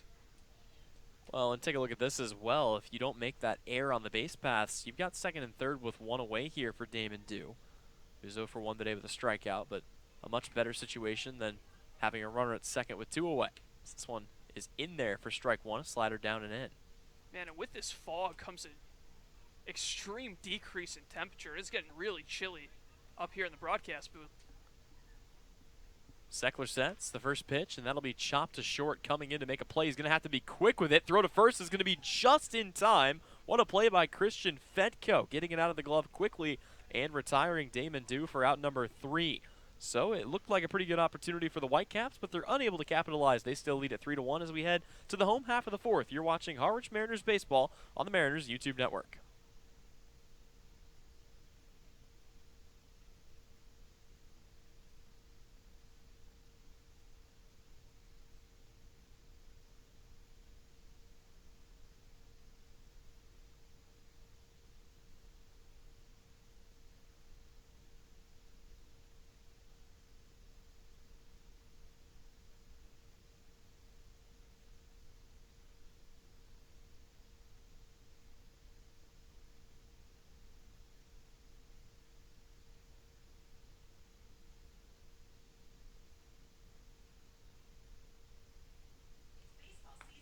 Back to baseball here at White House Field. Tyler Henry alongside Colin Casey. Harwich Mariners coming up to bat here in their half of the fourth, trailing at 3-1. And Colin, a golden opportunity for the Mariners as they loaded the bases back in the third with nobody out, but were only able to tally a run out of it.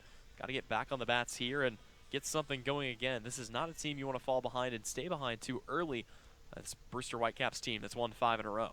Yeah, and you saw last inning Mikulski had some serious control issues, walking 3 batters to go along with the Joe Lamuccio single.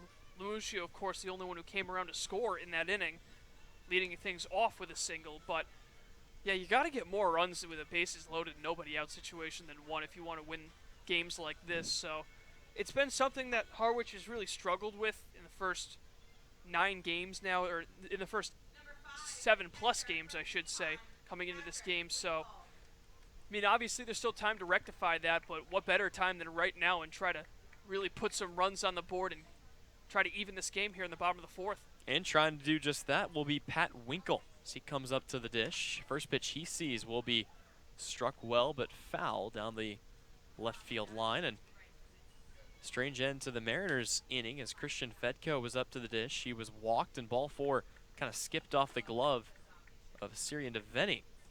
He was able to throw to home and get the guy running there. That was Chris Galland. Or sorry, Chris Galland. As this one is fouled away in the same spot. So Galland out of home, and the guy standing in the on-deck circle watching all the chaos happen was Pat Winkle, who steps to the plate now, and he's fallen behind here 0-2. Mikulski trying to right the ship after a strange inning. You mentioned it, Colin, a really tough outing for him. Back in that one, a couple of big walks, and his 0-2 delivery is a breaking ball, and that will just get in the zone and send Pat Winkle back to the dugout empty-handed for a second time tonight. Yeah, not the way you want to start an inning after such promise in the third inning and came down to a disappointing end with that out at the plate. You kind of just have to move on after a tough inning like that and take the positives with it, which is that you got on the board, and now with some solid pitching, you can keep yourselves in this game and perhaps take the lead within the next couple of innings.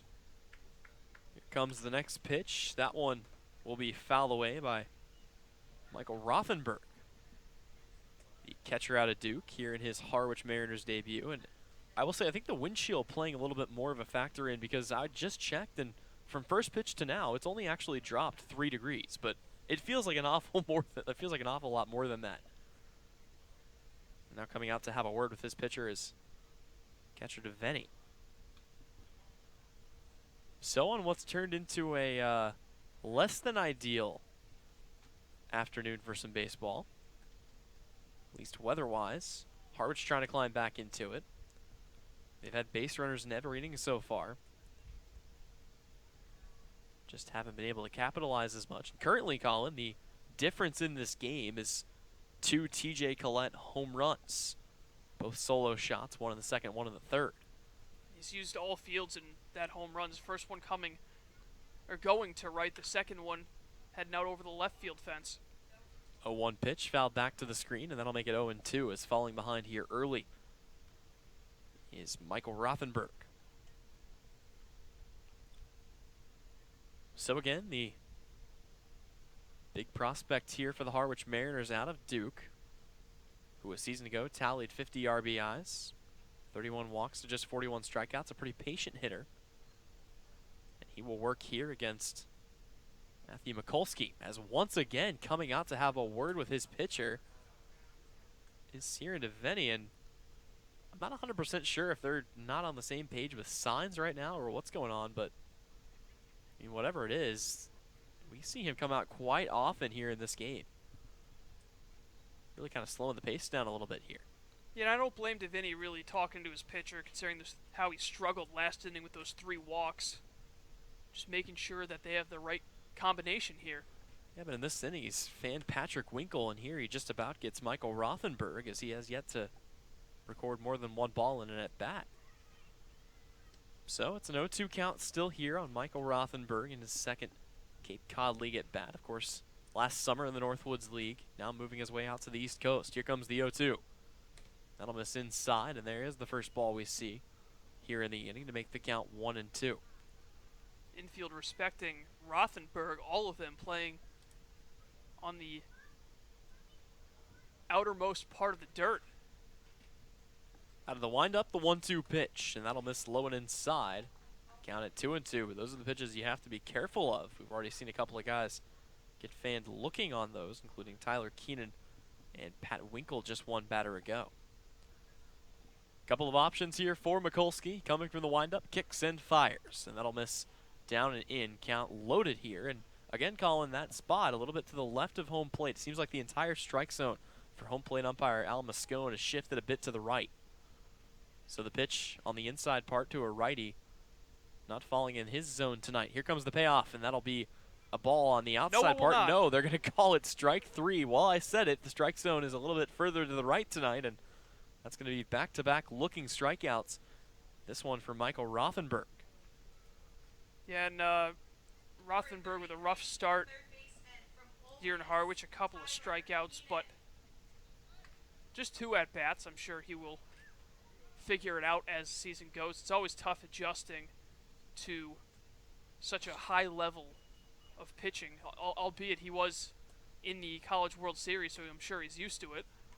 Fared pretty well in the College World Series as this one misses low and outside. But for the new guys, yeah, it's been a very tough day. Patrick Winkle, Michael Rothenberg, and Tyler Keenan are 0 for 5 with 5 strikeouts. Tyler Keenan up right now trying to break that trend, and he'll take one off the shoulder and head on down to first. So a base runner on here for the Harwich Mariners as Tyler Keenan will wear one from Mikulski. On base percentage up to 500 now. Yup, that it is.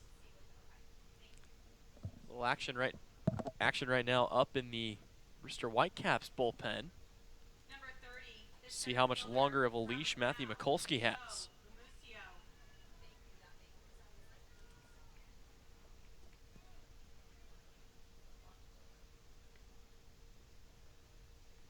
So standing in now is Joe LaMuccio. 1 for 1 with a base hit today, and he will foul the first pitch he sees off. Finally get to see the speed of Tyler Keenan out there. Not a whole lot to speak of, as he only has 3 stolen bases through 2 full seasons at Ole Miss. But with how aggressive Coach Englert has been with some of these base runners, we've seen guys with relatively low stolen base numbers taking off on a number of occasions. The 0-1 pitch is a little off speed that misses just on the outside part of the plate. Yeah, you know, speed is really important, of course, when you're trying to steal bags, but sometimes it's just the ability to accelerate. Even if you're not all that fast, if you can get a strong jump at first, you can really put yourself in a good position to get some high steal numbers. 1-1 will miss high and away to LaMuccio, and the count now to 2-1. Of course, now if you're talking about stealing third, that's a whole nother story. Yeah, but we've seen quite a few hit and runs used by Coach Englert this year, used by everybody in the league so far. In the games we've seen, everybody very aggressive on the base pass. Here comes the 2-1, and that one will be taken just on the wrong side of third base to even the count at 2-2. So LaMuccio trying to get back in this one here. Count is even at 2-2. 2 away, runner on first. The only guy to reach this inning is Tyler Keenan, who is beat.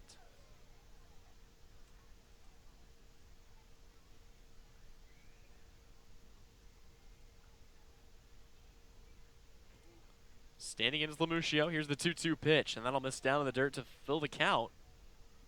So a little bit of control miss there, as Mikulski tried to get him to break out the 9-iron. LaMuccio leaves it in the golf bag, and the count is full here.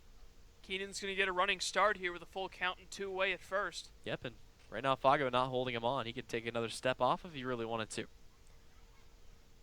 Fago drops back. Here's the payoff pitch. That one will be fouled away, and we'll do it again. It's pretty good job there defending himself on the bat as Chris Gallant kind of just laid down a bunt out there in the on-deck circle. I say the on-deck circle. There's not really a circle to speak of, just kind of taking practice swings on the outside of the bat, or on the outside grass, I should say. Sometimes be the danger zone of some stray foul balls. So Mikulski out of the stretch. Runner on first base is Tyler Keenan. LaMuccio digs in. Here's the payoff once again, and it'll miss high and away, ball 4. And the Mariners are in business here with 2 away.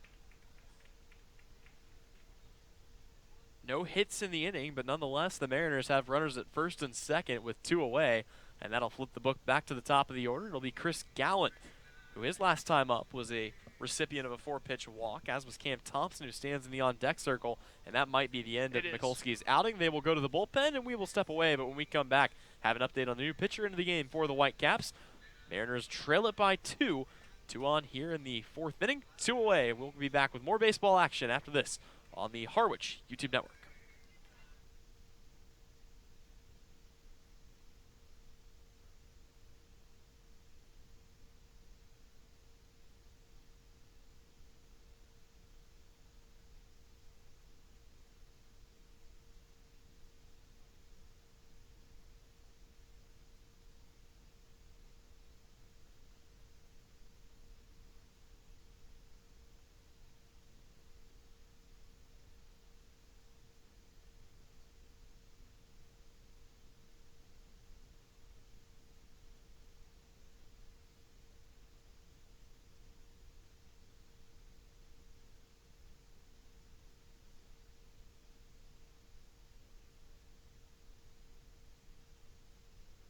Welcome back to the ballpark. Tyler Henry, Colin Casey, and Colin, a new pitcher into the game for the Brewster Whitecaps. It will be Mason Black out of Lehigh. Give us a look at Mr. Black. Well, he's seen the mound twice so far on the Cape, and he's done pretty well when he's been on the mound. 5 1/3 innings, all scoreless. He's allowed 6 hits in those 5 1/3, but he's also struck out 6 and has only walked 1. So control has been pretty solid for Black, and we'll see how many innings he gets in this one. I would not be surprised if he goes out there for at least 2 or 3 innings. Well, that's exactly what they'd like out of him at this point. Going 3 2/3 will be Matthew Mikulski, but his outing is done. He'll have to face off against the top third of the lineup. It'll be Chris Galland, and then if he can't get it out for him, it'll be Cam Thompson, followed by Joey Weimer. So the righty is out there on the bump. Talked about a couple of his stats. The native of Brenham, Texas. Actually, sorry, the native of Archibald, Pennsylvania. I was looking at Chandler Joswiak, who had a pretty great outing to start his Brewster career, already picking up a couple of wins. He's got 2 of the 5 that Brewster has won here in their winning streak. So Mason Black, once again, will face Chris Galland, who will stride to the plate here, hitting from the right-hand side, as always. Big opportunity coming up here. Runners at first and second, 2 away. Galland facing the new pitcher. It'll be righty on righty. Coming straight out of the stretch here is Black. First pitch will miss low and inside, and the count 1-0. Yeah, credit to the Mariners hitters for being so patient so far in this game. See if it'll finally pay off here with a big hit from Galland. Galland ready to go, and stepping off the rubber to check the runner back to second is Black. So Mason Black working pretty slowly here. Not in too much of a hurry. He'll bring the pitch home, and that'll be a swing and a miss by Chris Galland to even the count at 1-1. Yeah, and we're looking at the bullpen here. I think Nick Zwak might be coming in to start the 5th for the Mariners. He's been warming up for a while now. Zwak originally slated to be the starter yesterday against YD, and the only guy on the roster is the Mariners roster who has yet to pitch so far. Ready with the 1-1 here is Mason Black. Here it comes, and that'll be fouled back to the screen. Count to 1-2. So as you mentioned, Zwak warming up in the pen. See whether or not we get another inning out of Connor Seckler. And he took advantage of a couple of ground outs to get out of some trouble in his inning, and a base running error as well. Here it's a 1-2 count on Chris Galland, one of the hottest bats in the Mariners lineup. Here's the pitch, and that will miss. Had to be careful with saying miss on the outside part of the plate, as again, that's been viewed as a strike at times tonight, but it will not be here, and the count goes to 2-2. It's a good take there, Galland. That's not an easy pitch to lay off on 2-2, that outside slider. Big knockout pitch for a lot of relief pitchers. Mason Black ready to go with the 2-2 pitch. Here it comes, and fouling it off. Doing a good job fighting it off there is Chris Galland. Yeah, one thing you notice about Mason Black, he's been paying attention to this game. He's kind of keeping things on that outer half, knowing that he'll get anywhere between 1 inch to 2 inches extra of real estate on the plate on that side. So playing to the home plate umpire, but clearly Chris Galland is aware of it as well, as he's willing to offer it. Pitches out there. 2 balls, 2 strikes, 2 out, 2 runners on for the Mariners, who trail by 2 here in the home half of the 4th, and it'll be a swing and a miss. Chris Galland goes right through it, and the inning is over. The Mariners are able to get 2 on with 2 outs, but can't bring anybody around to score. We head now to the 5th inning. Still a 2-run lead here for the Whitecaps. You're listening to Mariners Baseball on the Harwich YouTube Network.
Welcome back to White House Field, where the Mariners trail 3-1 through 4 innings of play. And this Mariners broadcast is brought to you in part by Curry College. Curry College offers 14 NCAA Division III athletic teams in sports such as football, baseball, softball, basketball, hockey, soccer, lacrosse, tennis, cross country, and volleyball. Read about the success of the Curry Colonels and their championship teams. It's all online at www.curry.edu. So a new pitcher out there for the Harwich Mariners. It'll be Nick Zwak, who, as we mentioned, was one of the only guys we had not seen, actually the only guy we had not seen on the Harwich roster. He was originally slated to start yesterday's game against YD. That was rained out, so here he'll be used as a reliever, similar to what we saw to him at Xavier College, as he was used as both a starter and a reliever. Take a look at what he did a season ago, back in 2019. 20 appearances, 53 innings pitched, a 4-3 record. Part of that as a reliever, part of that as a starter. A 6.28 ERA to go along with 43 strikeouts and just 24 walks. So a hard-throwing lefty out there on the bump, Collett, and he'll have to try to hold Brewster to only 2 runs, or hold that 2-run deficit, and then hopefully the offense will start moving things around. But so far, they've left a lot of ducks on the pond today. Yeah, and just looking at the general narrative today of starting pitching, I think both starting pitchers, looking back at their efforts today, are wishing they had better control. 6 walks between the two of them, and it seems like they were really laboring to get outs here today, despite it being a 3-1 lead. So if I'm Seckler, I know I'm probably thinking about those 2 walks and wishing that they had him back, but more importantly, he's probably thinking about the 2 home run balls hit by TJ Collett, as that has certainly been the difference in this one with a 3-1 game. I was about to say, he gave up 6 hits, but really only 2 of them came back to bite him. The other guy that scored was Gage Workman, who reached on a walk. So he'll face the top third of the order. It'll be Colin Davis, Brett Auerbach, and Marcus Castanon. Davis is 0 for 2 today. He'll square around and lay down a bunt to start that goes right to the third baseman, picking it up and firing across the diamond in time. It's Tyler Keenan showing off the glove and flashing the leather. That may be a little bit slow to start, but the defense is right there for the Ole Miss sophomore. Yeah, that was a great bunt by Davis, but an even better charge there by Keenan. He was able to sprint in, barehand the ball, and make a perfect throw on the run for out number 1. So it'll go down as just a traditional 5-3, but a pretty good play there by Tyler Keenan. That'll bring up Brett Auerbach. Auerbach today is 1 for 2, a base hit, and a ground out, as this one will miss low. Auerbach thrown out, trying to swipe second. Want to strike him out, throw him out. Castanon pulled the trigger on it, and Patrick Winkle gunned him down at second. The pitch, it'll be a fastball missing high and outside. Take a look into the toolkit of Nick Zwak. A fastball, slider, cutter, and changeup. So a 4-pitch guy. And he really wants to develop one of those big Sandy Koufax 12-6 hooks. That's kind of a pitch that he's been working on, as we'll see this one miss low, and the count is 2-1. Really have to wonder what could have been with Sandy Koufax, the injuries he dealt with that cut his very, very strong prime short with the Brooklyn Dodgers. Fastball in there for strike 2. Yeah, definitely a lot of guys in the major leagues that could have had something made of them. Just ended up having injuries cut him short. One of the most tragic, including Bo Jackson, who, of course, an injury in his Raiders football career cut his Royals baseball career short, and part of the reason the Royals only have 1 Hall of Famer in Cooperstown. Strike 3 on a breaking ball, and an excellent pitch in there to Brett Auerbach. The first strikeout here for Nick Zwak, and with that, every single pitcher on the Mariners roster, including the ones that hadn't pitched before, have a strikeout this season. Yeah, it's always nice to have guys with that strikeout pitch, and of course, as a pitcher, a lot of coaches will probably be like, well, yeah, of course, they're supposed to strike out guys. But even if you're a pitch to contact guy, it's important to be able to have that punch-out pitch whenever and wherever you can have it. First pitch Zwak deals here is an off-speed that'll miss low in the zone, so not a guy who's afraid to go at guys, and not a ton of velocity on the fastball, between 92 and 94, pretty standard for him, as he'll miss with 1 here, low and inside, but really utilizing his secondary pitches well. It's part of the reason he had so many strikeouts during his freshman campaign. That's really where the fame of Nick Zwak came from. 68 strikeouts in his freshman year through just 61 innings pitched.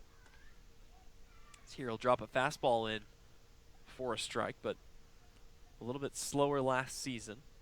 little bit of a decrease in innings as well, as dropping from 61 to 53. And the strikeout numbers fell as well, down by about 25. Here's the 2-1. That one will be fouled away, and a count here 2-2. And this is a big out if Zwak can get it with danger looming in the on-deck circle. TJ Collett with 2 home runs in this game, but hasn't faced a lefty yet, so we'll see if that could maybe be a difference maker for the Mariners on the mound. Well, and so far, fortunately for the Mariners, he hasn't hit one with anybody on base. It's been empty base situations for him so far, but his 2 home runs still the difference in the game right now, as we're in a 3-1 contest here in the visitors' 5th. Working our way through the halfway point of this one. Brewster leads 3-1, trying to extend a 5-game winning streak. Here's the 2-2 from Zwak. That'll be fouled away, and we'll do it again as Nick gets a new ball. Zwak, of course, spent last summer with the Seguartes Stallions. I think I'm pronouncing that right. Another developmental league in the summer, and moving his way up to the summer big leagues, if you will, here in the Cape Cod Baseball League. He kicks, fires on a 2-2, and that'll miss high and away to fill the count. Yeah, I'm sure Castanon will be good with taking a walk and getting a guy on base for Collett, but more importantly, he's trying to avoid the dreaded hat trick, striking out swinging in both the first and the third. We'll see what he has in store here. He'll take one right at a waiting Cam Thompson for out number 3. So 3 up, 3 down. Nick Zwak looking good in his first inning of work. The offense comes up next. We head to the home half of the 5th. Brewster still leads it by 2. You're watching Harwich Baseball on the Mariners YouTube network.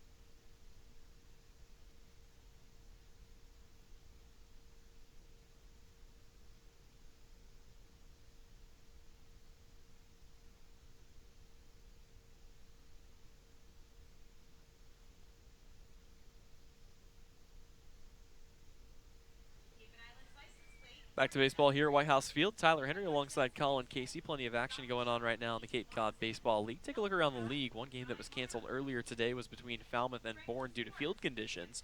So that one not being played today, but a few games that are in action. One that's gone final, the Wareham Gatemen, just not stopping right now. They have kind of been the hot team of the West compared to Brewster here in the East. They get a victory over Katuitt 6-0 and further grab the stranglehold of the West. Those two were actually tied for first coming into today. Another team that started off hot but has since cooled down, the Chatham A's, have lost a couple straight, and they're currently trailing the YD Red Sox 2-0.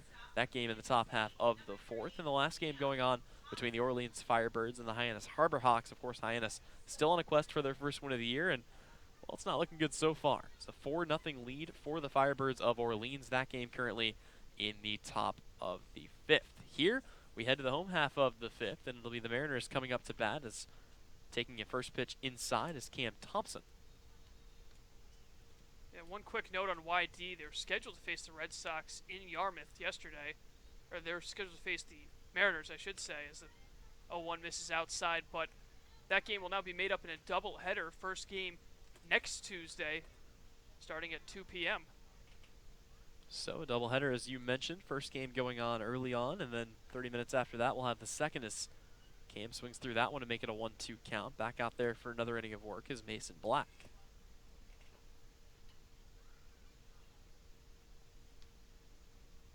Cam ready here, digging in. Here comes the 1-2. Swing and a miss, strike 3. And Black picks up right where he left off. It's a strikeout here. So the first 2 guys that he's faced in this game have both gone down via the swinging K. Yeah, and you can see nobody warming up in the Brewster pen, so this team has a lot of confidence in Mason Black, and I wouldn't be surprised if he really logs some serious innings trying to keep this at least a 2-run game. First pitch is a big breaking ball. Joey Weimer able to lay off of that one. The count here 1-0. But yeah, definitely a guy they expect to come out and eat up some innings in Mason Black. He's ready with the 1-0. Kicks and fires. That'll miss low and away. And the count 2-0 here. So the control issues, at least early on in the count, have continued here. It's Mason Black taking over, but aside from that, he's looked pretty good. 2-0 pitch to Weimer. That'll miss low and inside in the count. It's a 3-0 here, and we saw the green light on for Joey Weimer last night with a 3-0 count. Took a big rip at a fastball. See if that's left on here or whether he'll keep the bat on the shoulder. Here is the 3-0 pitch, and he will take it outside for ball 4. It's another 4-pitch walk. Joey Weimer on first with 1 away. Yeah, and it's always great to have a guy like Weimer on base. You know the threat of the steal. We'll see if he will test the strong arm of Kieran Devaney. He just might do that. Never really know with him, and we'll see. It's coming up to the bat is Nico Cavadas. So far today, 0 for 2. A line out and reached on a fielder's choice back in the third. Here hitting with a runner on first and 1 away. Black back out of the stretch. First pitch that he will throw is a fastball, just catching the zone down and in for strike 1. Cavadas with the lone Mariners RBI in this one, grounding into a fielder's choice back in the third.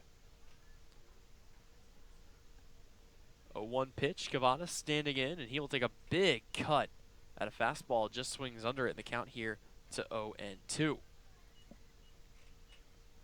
So once again, Nico Cavadas finds himself in a hole. Going to have to put the shovel down and pick up the bat here. Maybe choke up a little bit as he's fallen behind the very capable Mason Black. And an opportunity here is checking the runner at first is Black, trying to make sure Weimer stays close. Fog has subsided. I'm sure the outfielders for both teams are eternally grateful. Yep, and now the clear blue sky is starting to come back as checking Weimer back to first again is Mason Black.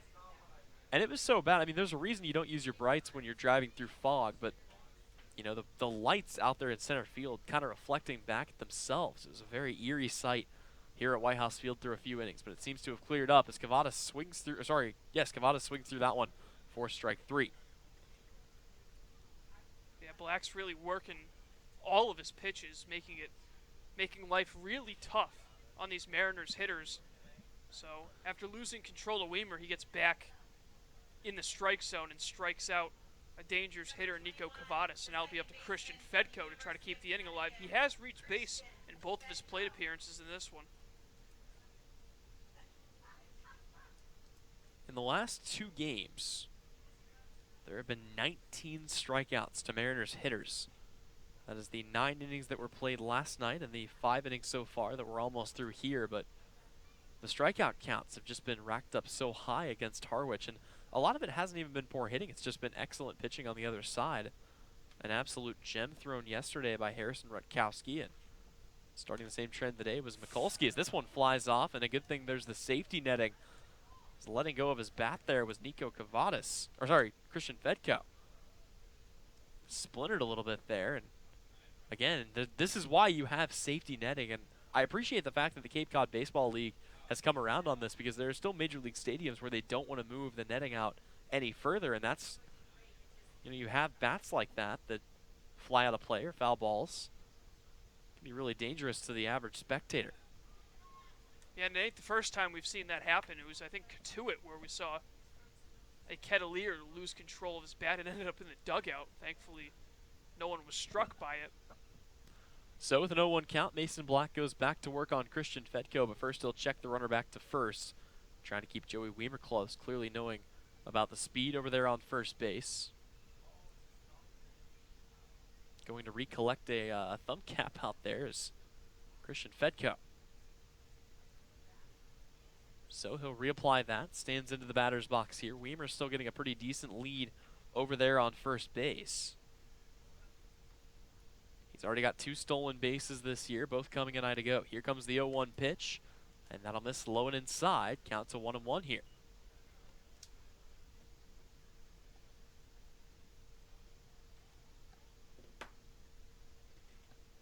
So still 2 away.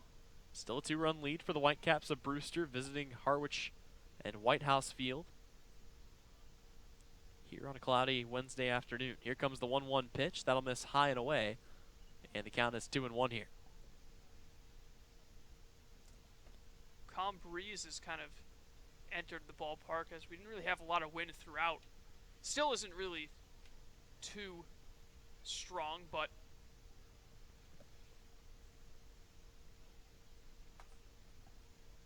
Comes the 2-1 pitch. That'll be swung on and fouled away. It's the count to 2-2 here. Still 2 away. Last night's game, the second rain delay that we've had this season. And again, that will be made up next Tuesday, June 25th. So it'll be back-to-back doubleheaders for the Mariners, as they'll have a doubleheader on Sunday against the Harbor Hawks of Hyannis.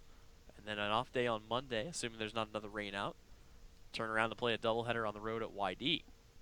yeah, the depth of the Mariners will certainly be tested over that 3-day span.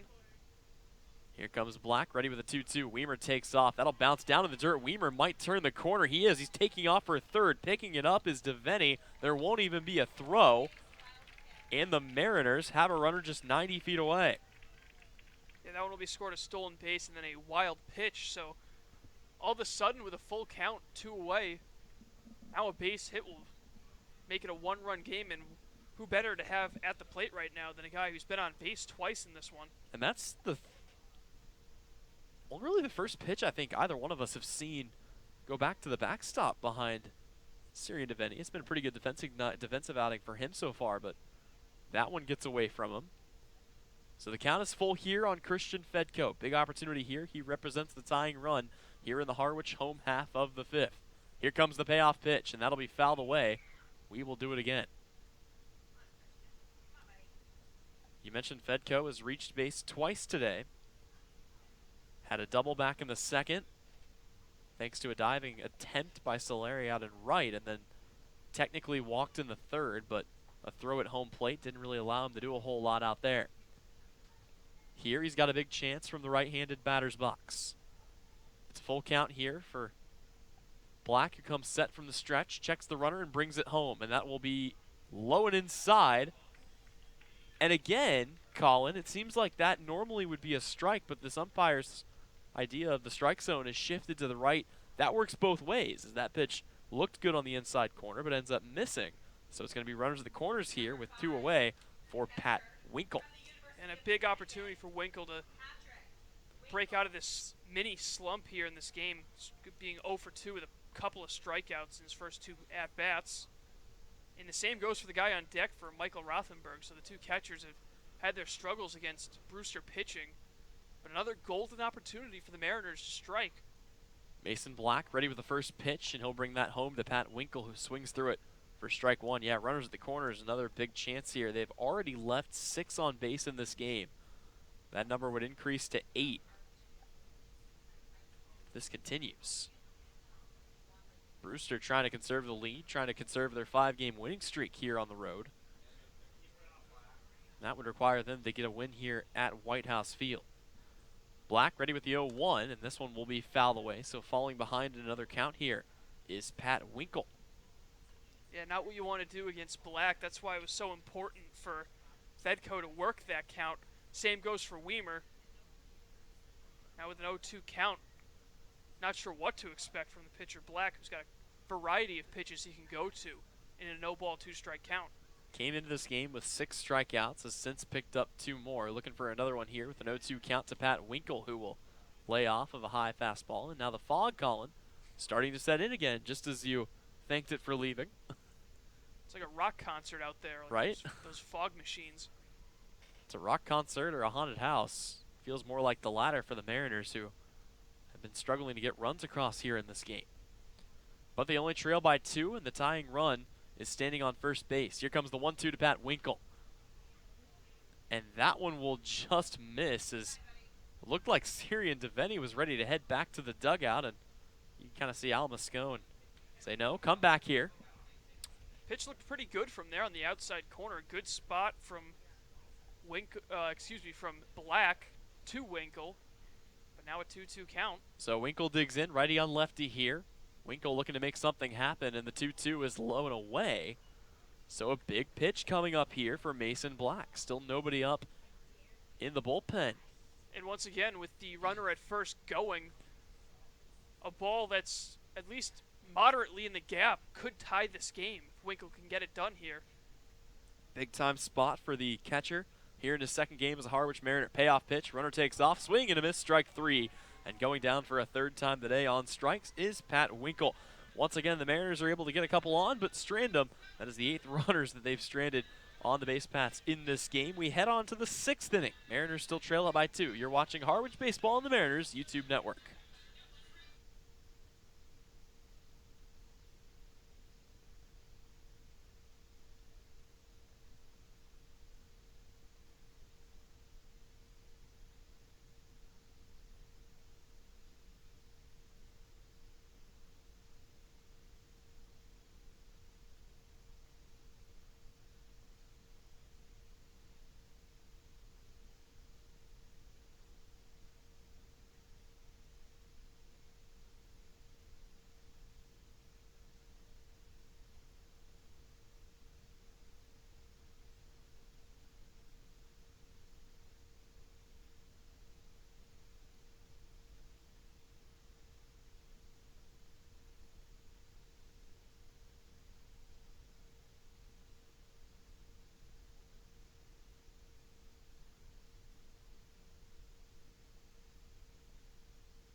Back out there on the bump for the Harwich Mariners, it'll be Nick Swalk in another inning of work. And Colin, he, like many of the other Harwich pitchers, have done an excellent job and haven't gotten a ton of run support. And part of the reason is Harwich, and again, we don't have an official stat on this on the Cape Cod Baseball League site, but you and I would feel pretty confident saying has to lead the league this year in runners left on base. You just tallied it up for the season, and they've left how many in 2019 so far? That is 48 runners on base in just under, well, 7.5 games now, pretty much. So definitely not the timely hitting that you'd want for the Mariners so far. But, I mean, there's some positives to take out of it. It means you're really getting guys on base, but what good is it if you can't bring them home? And speaking of guys bringing home runs, here's TJ Collett. Give me that number one more time. 48. 48 in 62 innings so far this season. First pitch by Zwalk is in there for a strike on the outer half, and oddly enough, that's not the half that usually is favored, but Zwalk able to get one in there on a guy that you mentioned very dangerous today. TJ Collett has already gone yard twice, once to deep right field, once to deep left field. Here's the 0-1 to him, and he takes a big hack at that one, but fouls it off back behind the press box to fall behind here 0-2. He did not miss that one by much. That pitch up and in. Couldn't quite get his bat around in time and swung a little bit underneath it, but he was looking to put that one off the scoreboard. And he fell behind 0-2 on an early count back in the second inning. As the 0-2 pitch will miss down in the dirt here. So, you know, able to work his way back in that count. Worked it, I believe, full against Connor Seckler and then took him yard for the first run of the ball game. The 0-2 coming on its way from Nick Zwalk, working out of the wind-up, the pitch, and that'll be chopped to third. Picking it up is Keenan, and he's taking some time to get it out of his glove, throws across the diamond, and it's in time for out number 1. Yeah, Keenan, a pretty smooth customer over there at third base whenever the ball comes his way. No rush at all, and just making it look easy over at the hot corner. Yep, making sure he secures the ball, and then moving on from there. So that'll bring up Alaric Solari, who today is 0 for 2 with a couple of flyouts. Both times coming up after a TJ Collett home run. Finally not getting that luxury here as he watches the first pitch in there for strike 1 on the outer half of the plate.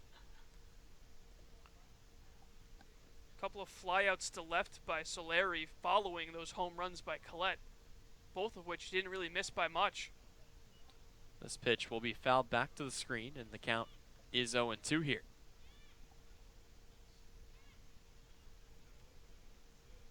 So far this season, Brewster came into this game tied for second place in home runs. Safe to say that the two by TJ Collett helped jump that up a little bit, as this one will miss high and outside to make the count 1-2. Solari had a really good season with Tennessee, a .357 batting average, 11 long balls. Still looking for his first, though, with Brewster this year. 1-2 pitch, swing and a miss, strike 3. And Nick Swak is now retired at 2 via the strikeout here in this one. Yeah, 5 straight since he's entered the game. So Swak, just another valuable guy out of the bullpen for the Mariners, which has been probably the biggest bright spot for the Mariners so far this season. Yeah, I mean, there were a couple of guys that struggled back in the opener, the season opener that is, one of which was Hunter Waldis, who is no longer with the team, and the other of which was Menendez, who came in and had a really, really good couple of innings. But aside from that in the first game, there hasn't really been a bad bullpen performance out of this team so far. As this one misses down in the dirt for ball 1, and Nick Swak kind of rounding out the guys that hadn't pitched until a few days ago. But everybody has looked solid so far in the early goings of the season. It's been the offense that's needed to kind of show up a little bit more. And it's clear that Coach Englert has a lot of confidence in these guys. He trusts these guys to go out there and get the big outs that they need. This one will be fouled hard off the foot of Gage Workman. He's up there for a 3rd time today. He's reached on 2 walks today. So not getting a chance to do a whole lot with the bat other than tactically leaving it on the shoulder. It'll be a 1-1 count on Workman. In addition to the 2 walks today, he has reached home, coming back in the 2nd inning on an RBI single from catcher Sirian Deveni. Swak ready from the windup with the 1-1 pitch. That'll be swung on and fouled back to the screen again. And the count to 1-2. Yeah, it'd be pretty impressive for Swak to go 6 up, 6 down through the 1 through 6 hitters. So with a 1-2 count, he has an opportunity to do just that. He is ready to go here. Gage Workman ready with a 1-2, and this one will be fouled away by Workman. So the count stays right where it is. But in fact, it's actually the bottom of the order who's gotten some serious offense for the Whitecaps in this one. 3 for 6 with an RBI, the 7, 8, and 9 hitters, including Eric Fagos, 2 for 2 after coming in this game with just 2 hits all season long. Swak misses with the 1-2, that one coming inside. Yeah, the top third has been the ones that have struggled today. 1 for 9 with a base hit and a man caught stealing. But everybody on from that point, 4 through 9, have gotten it done with the exception of Damon Dew, who was over 2 today. Workman helping his own on-base percentage so far in this late afternoon, early evening game. The 2-2 pitch, that one will be skied high and well out of play. And the count stays right where it is.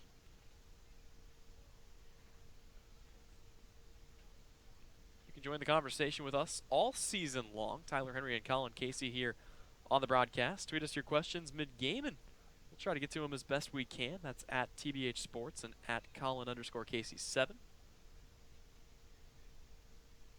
As the fog continuing to set in here at White House Field.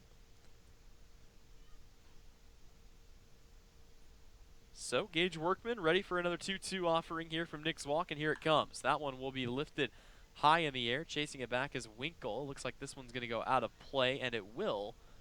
Just on the wrong side of the fence, and looks like everybody's all right over there. Yeah, landed right in the first couple rows of the bleachers. Hopefully they brought their gloves. Prime tickets right there. Pretty good crowd here on hand on a chilly June afternoon. Chilly and June, not two things typically associated with each other, but here in Cape Cod, anything is possible when it comes to the weather. Swak ready with a 2-2 for what seems like the 4th time. It's going to be dropped, but Winkle will throw down to first, and that will end the inning as Swak continues to face the minimum, including 3 strikeouts. But will the offense help him out and get his team back on top? We'll find out as we head on to the home half of the 6th. Mariners lead or trail it 1-3 here on the Mariners YouTube network.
Back to baseball here as we head to the home half of the 6th inning. This game almost 2/3 gone. Tyler Henry alongside Colin Casey. And Colin so far did a good job for the Harwich Mariners of getting him on base. Just got to find a way to bring him home. We'll see if that trend continues or whether it's bucked here in the 6th inning, as it'll be the bottom third of the order. Michael Rothenberg, Tyler Keenan, and Joe Lamuccio coming up to the dish. Starting off with the catcher, turned DH today, who will watch the first pitch miss inside for ball 1. Rothenberg with a rough start to his debut, at least at the plate, 0 for 2. He's made a couple of nice plays, though, at third base. Rothenberg actually DHing today, but a couple of great plays out of Tyler Keenan at third Keenan, base. It was my apologies. No, you're good. Keenan today 0 for 1 with a hit by pitch, but definitely getting it done in the field as Rothenberg swings through this one and the count to 1-2. Yeah, Rothenberg, a catcher out of Duke, not quite behind the plate just yet, but I'd expect to see his cannon of an arm behind home plate trying to throw out some runners. Certainly. The 1-2 is swung on and missed, and the woes from behind the dish continue here for Michael Rothenberg in his debut. Him and Pat Winkle both today 0 for 3 with 6 strikeouts, and that'll bring up Tyler Keenan, who, as you mentioned, is having a pretty good day defensively. And an interesting note on Keenan, I've just noticed this the second time that he came up to the dish, but drawing what appears to be some kind of a little shape or something in the dirt behind home plate before coming up to bat each time. First pitch he sees is a fastball in there for a strike from Mason Black, who's out there for another inning of work. Yeah, we know guys with their traditions walking up to the plate. Check swing here. They'll go down to third, and they say that offering at that pitch was Keenan. He's fallen behind 0-2. Baseball, one of the greatest sports, and a big part of the reason I think why is that superstition. It's just an extra layer of fun added on to what's going on, as Keenan will check his swing again, and just a tough day at the plate for the new additions to the Mariners, as Tyler Keenan, Michael Rothenberg, and Patrick Winkle are now 0 for 8 with 8 strikeouts today. Yeah, that's definitely a tough day at the plate for these guys, but you know, they'll learn through experience. They'll be able to make adjustments for the future games. I'm sure a lot of guys up there, despite their struggles, can't wait to get back up to the plate and try again. Well, and certainly nothing to be concerned about. All 3 guys that have had really, really good stats during their college seasons, just as you mentioned, kind of taking some time to adjust here in the Cape Cod League, is watching first pitch in there for a strike is Joe Lamuccio. And big-time credit to Mason Black coming into the pen and just striking out everyone he sees. Lamuccio fouls this one away. Today he is 1 for 1 today. Reached on a walk, singled and scored back in the 3rd inning. Lamuccio has a weird habit of being one of the only guys to come across the plate and score this season for the Mariners,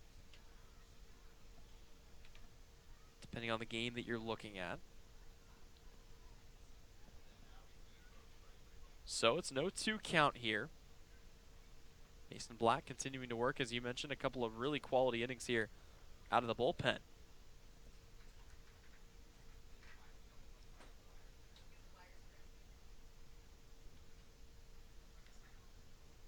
So here's the 0-2 count coming on its way to Lamuccio, who swings and misses, strike 3, and it continues to be an absolute nightmare for Mariners hitters against Mason Black, who in his 2 1/3 inning have fanned 6 hitters. We head to the 7th inning. After this, Mariners trail it by a score of 3-1. You're listening to Mariners Baseball here on the Harwich YouTube Network.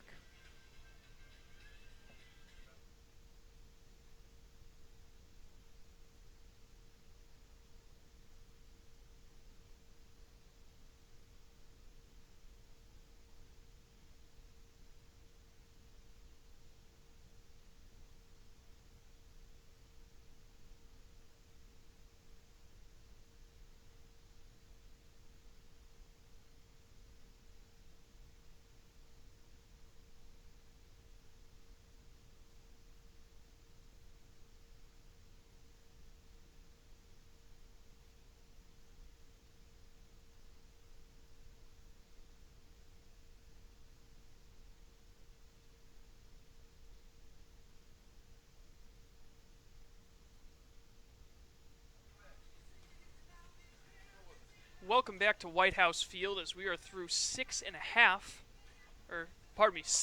so far. It is a 3-1 lead for the Brewster Whitecaps over the Harwich Mariners. And the Mariners will send out their third pitcher in this game. It is Connor McCullough. McCullough coming in his second appearance on the Cape. He had one scoreless inning, giving up just a hit and a walk with a strikeout. The Maumelle, Arkansas native goes to Kansas State. So the righty will be greeted by the bottom of the order, Eric Fago, Karen DeVinny, and Damon Dew for the Brewster Whitecaps. So that closes the book on Nick Zwock, who faced the minimum in the 2 innings that he pitched. Struck out 3. No hits, no walks, so a very impressive performance out of the pen by Zwock.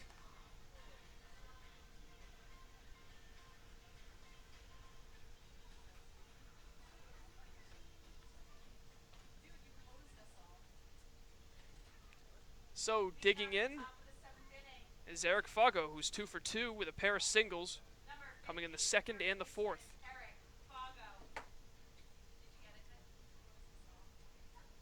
So McCullough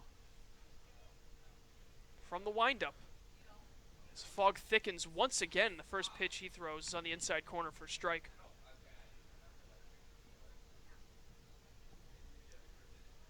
Three runs on 6 hits so far for the Whitecaps. That's in there, 0-2. And Connor McCullough getting another opportunity here. A couple of really good outings out of Nick Zwock, as you mentioned. But turning it over here to the righty. Pitch misses on the outside corner, 1-2. And McCullough looking to continue the pretty dominant stretch of Mariners bullpen pitching, dating back over the last couple of games, as that pitch misses to even the count.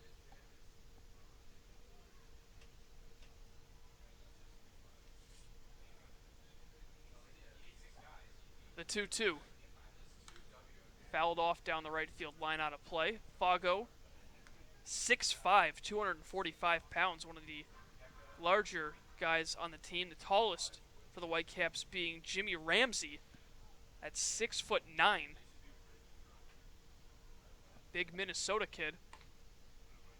2-2 pitch just missing to fill the count at 3-2. I think the most interesting thing about Connor McCullough, at least from what we've seen, is just a 2-pitch guy, but usually a 2-pitch guy doesn't come with a fastball and a splitter.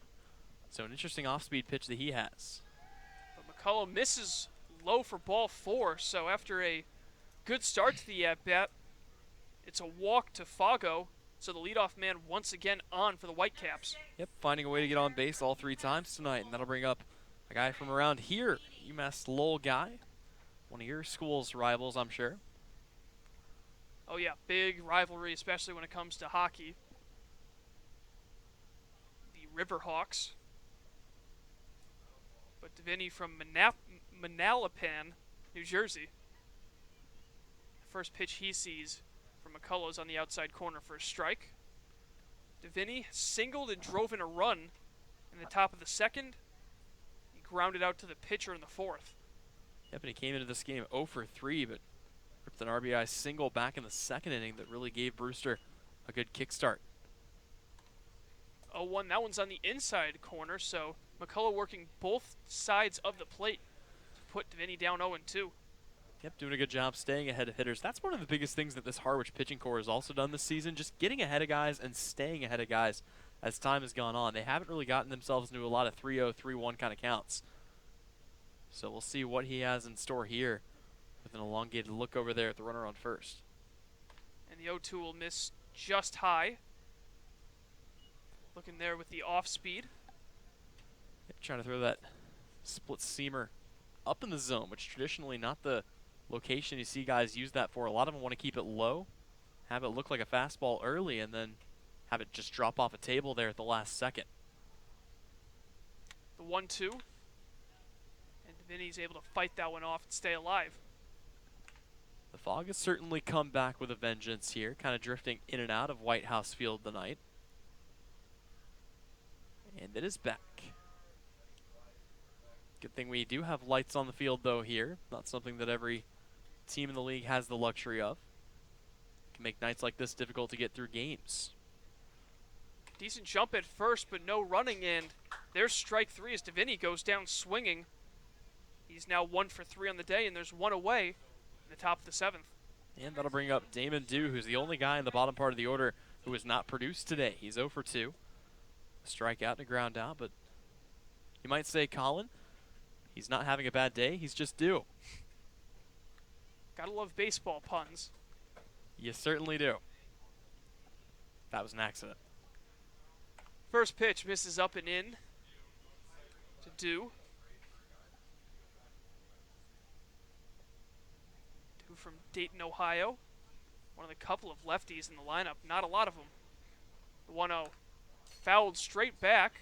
Thank goodness for the netting, because that one would have hit me right between the eyes. Yeah, I've been joking around all of the last couple of years about, you know, how much I'd like to get a foul ball in the press box. Maybe not here. This is a little bit too close. And that one would have come with a dentist appointment at 9:30 tomorrow. And the pitch just missing low and outside for a ball. Well, of course, the one place that you really have to be glad that there's netting, hopefully we'll be calling a game from tomorrow, that's at Wareham, where the broadcast setup is actually on top of the dugout in a little caged-off area.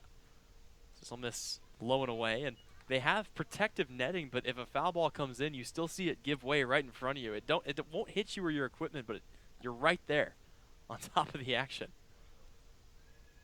3 balls and a strike. And a big cut at that one by Dew, and he's unable to make contact. So with a full count, 1 away, we'll have to take a look at the runner at first and see if they try to put something on here. For a game that had a lot of scoring here early, the last 3 innings. Yep, there goes the runner. Swing and a miss, strike 3. The throw down by Winkle is off of the glove of Thompson. Dribbles into center field, but not that far away. So it'll be another strikeout for McCullough as Dew goes down swinging. Second time he's struck out in this one. That'll bring it back to the top of the order for Colin Davis, who's 0 for 3. Yep, and except for the walk, a pretty good start here by McCullough. But as I was saying, early in this game, through the first couple of innings, had 3 runs scored between the two teams, or 4, I should say. But since then, it's gone completely quiet. Colin Davis, a rising junior from Roswell, Georgia, at Wofford University.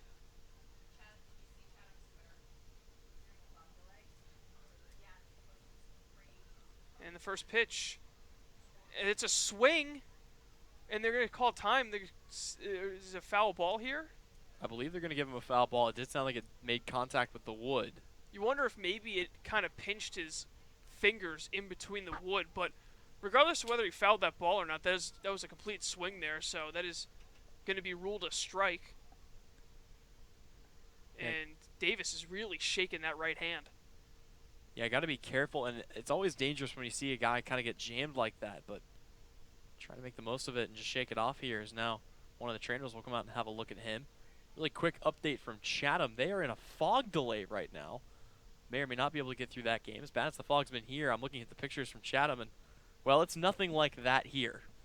So for the time being, that game has been temporarily postponed. See whether or not they can complete that later on. At last check, YD still leading that one 2-0. Yeah, it looked like visibility there was less than the length of a football field. Pretty much. So it's 2-0 right now in Chatham. Again, the final from Katuitt, 6-0 Wareham. They take a victory away from the Kettleers and take first place with it. Orleans up 4-0 at last check over the Harbor Hawks of Hyannis. And that's actually gone final. So Hyannis falls another game behind here as Orleans continues to climb the Eastern Division standings. So Davis finally digs back into the box with an 0-1 count and a runner on second. 2 away. McCullough, it's a pretty big lead at second. He still delivers, and that pitch will just miss to even the count at 1-1. And Fago's been pretty aggressive with those leads on the base paths. We saw him swipe second when Dew struck out. He's been taking some pretty big leads at second now. Yeah, I wouldn't be too terribly surprised. He's got a pretty good read on McCullough when it comes to getting a jump, see if he takes off. And once again, a foul ball. Davis, who was originally on the Kettleers and Katuitt, he was waived and then picked up by Brewster, so found his new home out here in the East. Yeah, but it seems to have worked out for him so far. Interesting note on that game that... Oh, never mind.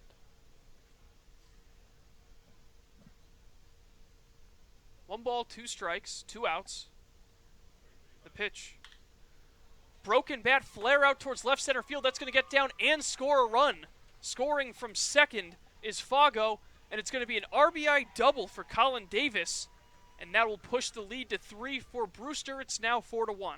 Well, you had to wonder when Colin Davis was going to finally get it done with the bat. We talked about it, the struggles from the top of the order in this game for the Whitecaps, and Davis, who was 0-for-3 otherwise, finally able to come through and give his team a 3-run lead. So the lead pushed now to 3. And still a runner in scoring position with 2 away. And Brett Auerbach, who's 1-for-3 on the night, looking to take advantage here. Auerbach singled in the first and was caught stealing to end that inning. He also grounded out in the third as the first pitch he sees. He swings and misses after strike 1. Quick update on that game from Chatham. That has actually been canceled, so they will not play the remainder of that tonight. Makeup will be TBD, and again, that game only got through, it looks like 4 complete innings before that was called. So they're going to have to start that one from scratch. Pretty much. I believe in the Cape it's 5.5 you have to get through in order to have the game count as official. So just missing out on that one, and even on a night where there's no rain, Cape Cod still doesn't want baseball to happen apparently. Runner going, the throw down is a little wide, but a great jump by Davis, and he swipes third. That was a strike called. And so with an 0-2 count and 2 away, now another insurance run 90 feet away from home. Well, Brewster's got to be one of the only other teams in the league that's as aggressive, if not a little bit more so, than the Harwich Mariners. So far, 11 stolen bases for their cause this season through just the first 8 games of play. So Auerbach with that insurance run on third. The 0-2 pitch to him misses up and a little in tight. So Connor McCullough trying to work his way out of this inning with limited damage. And a big chance here with a 1-2 count. We've seen McCullough go to the splitter on a strikeout pitch. See if he comes with it here. 1-2, it's a chopper to short. Thompson's long throw is in time to retire the side and strand the runner at third. But Brewster tacks on another. They lead it 4-1. 7th inning stretch time from White House Field. The Mariners looking to fight back down 3. You're watching Mariners baseball here on YouTube Live.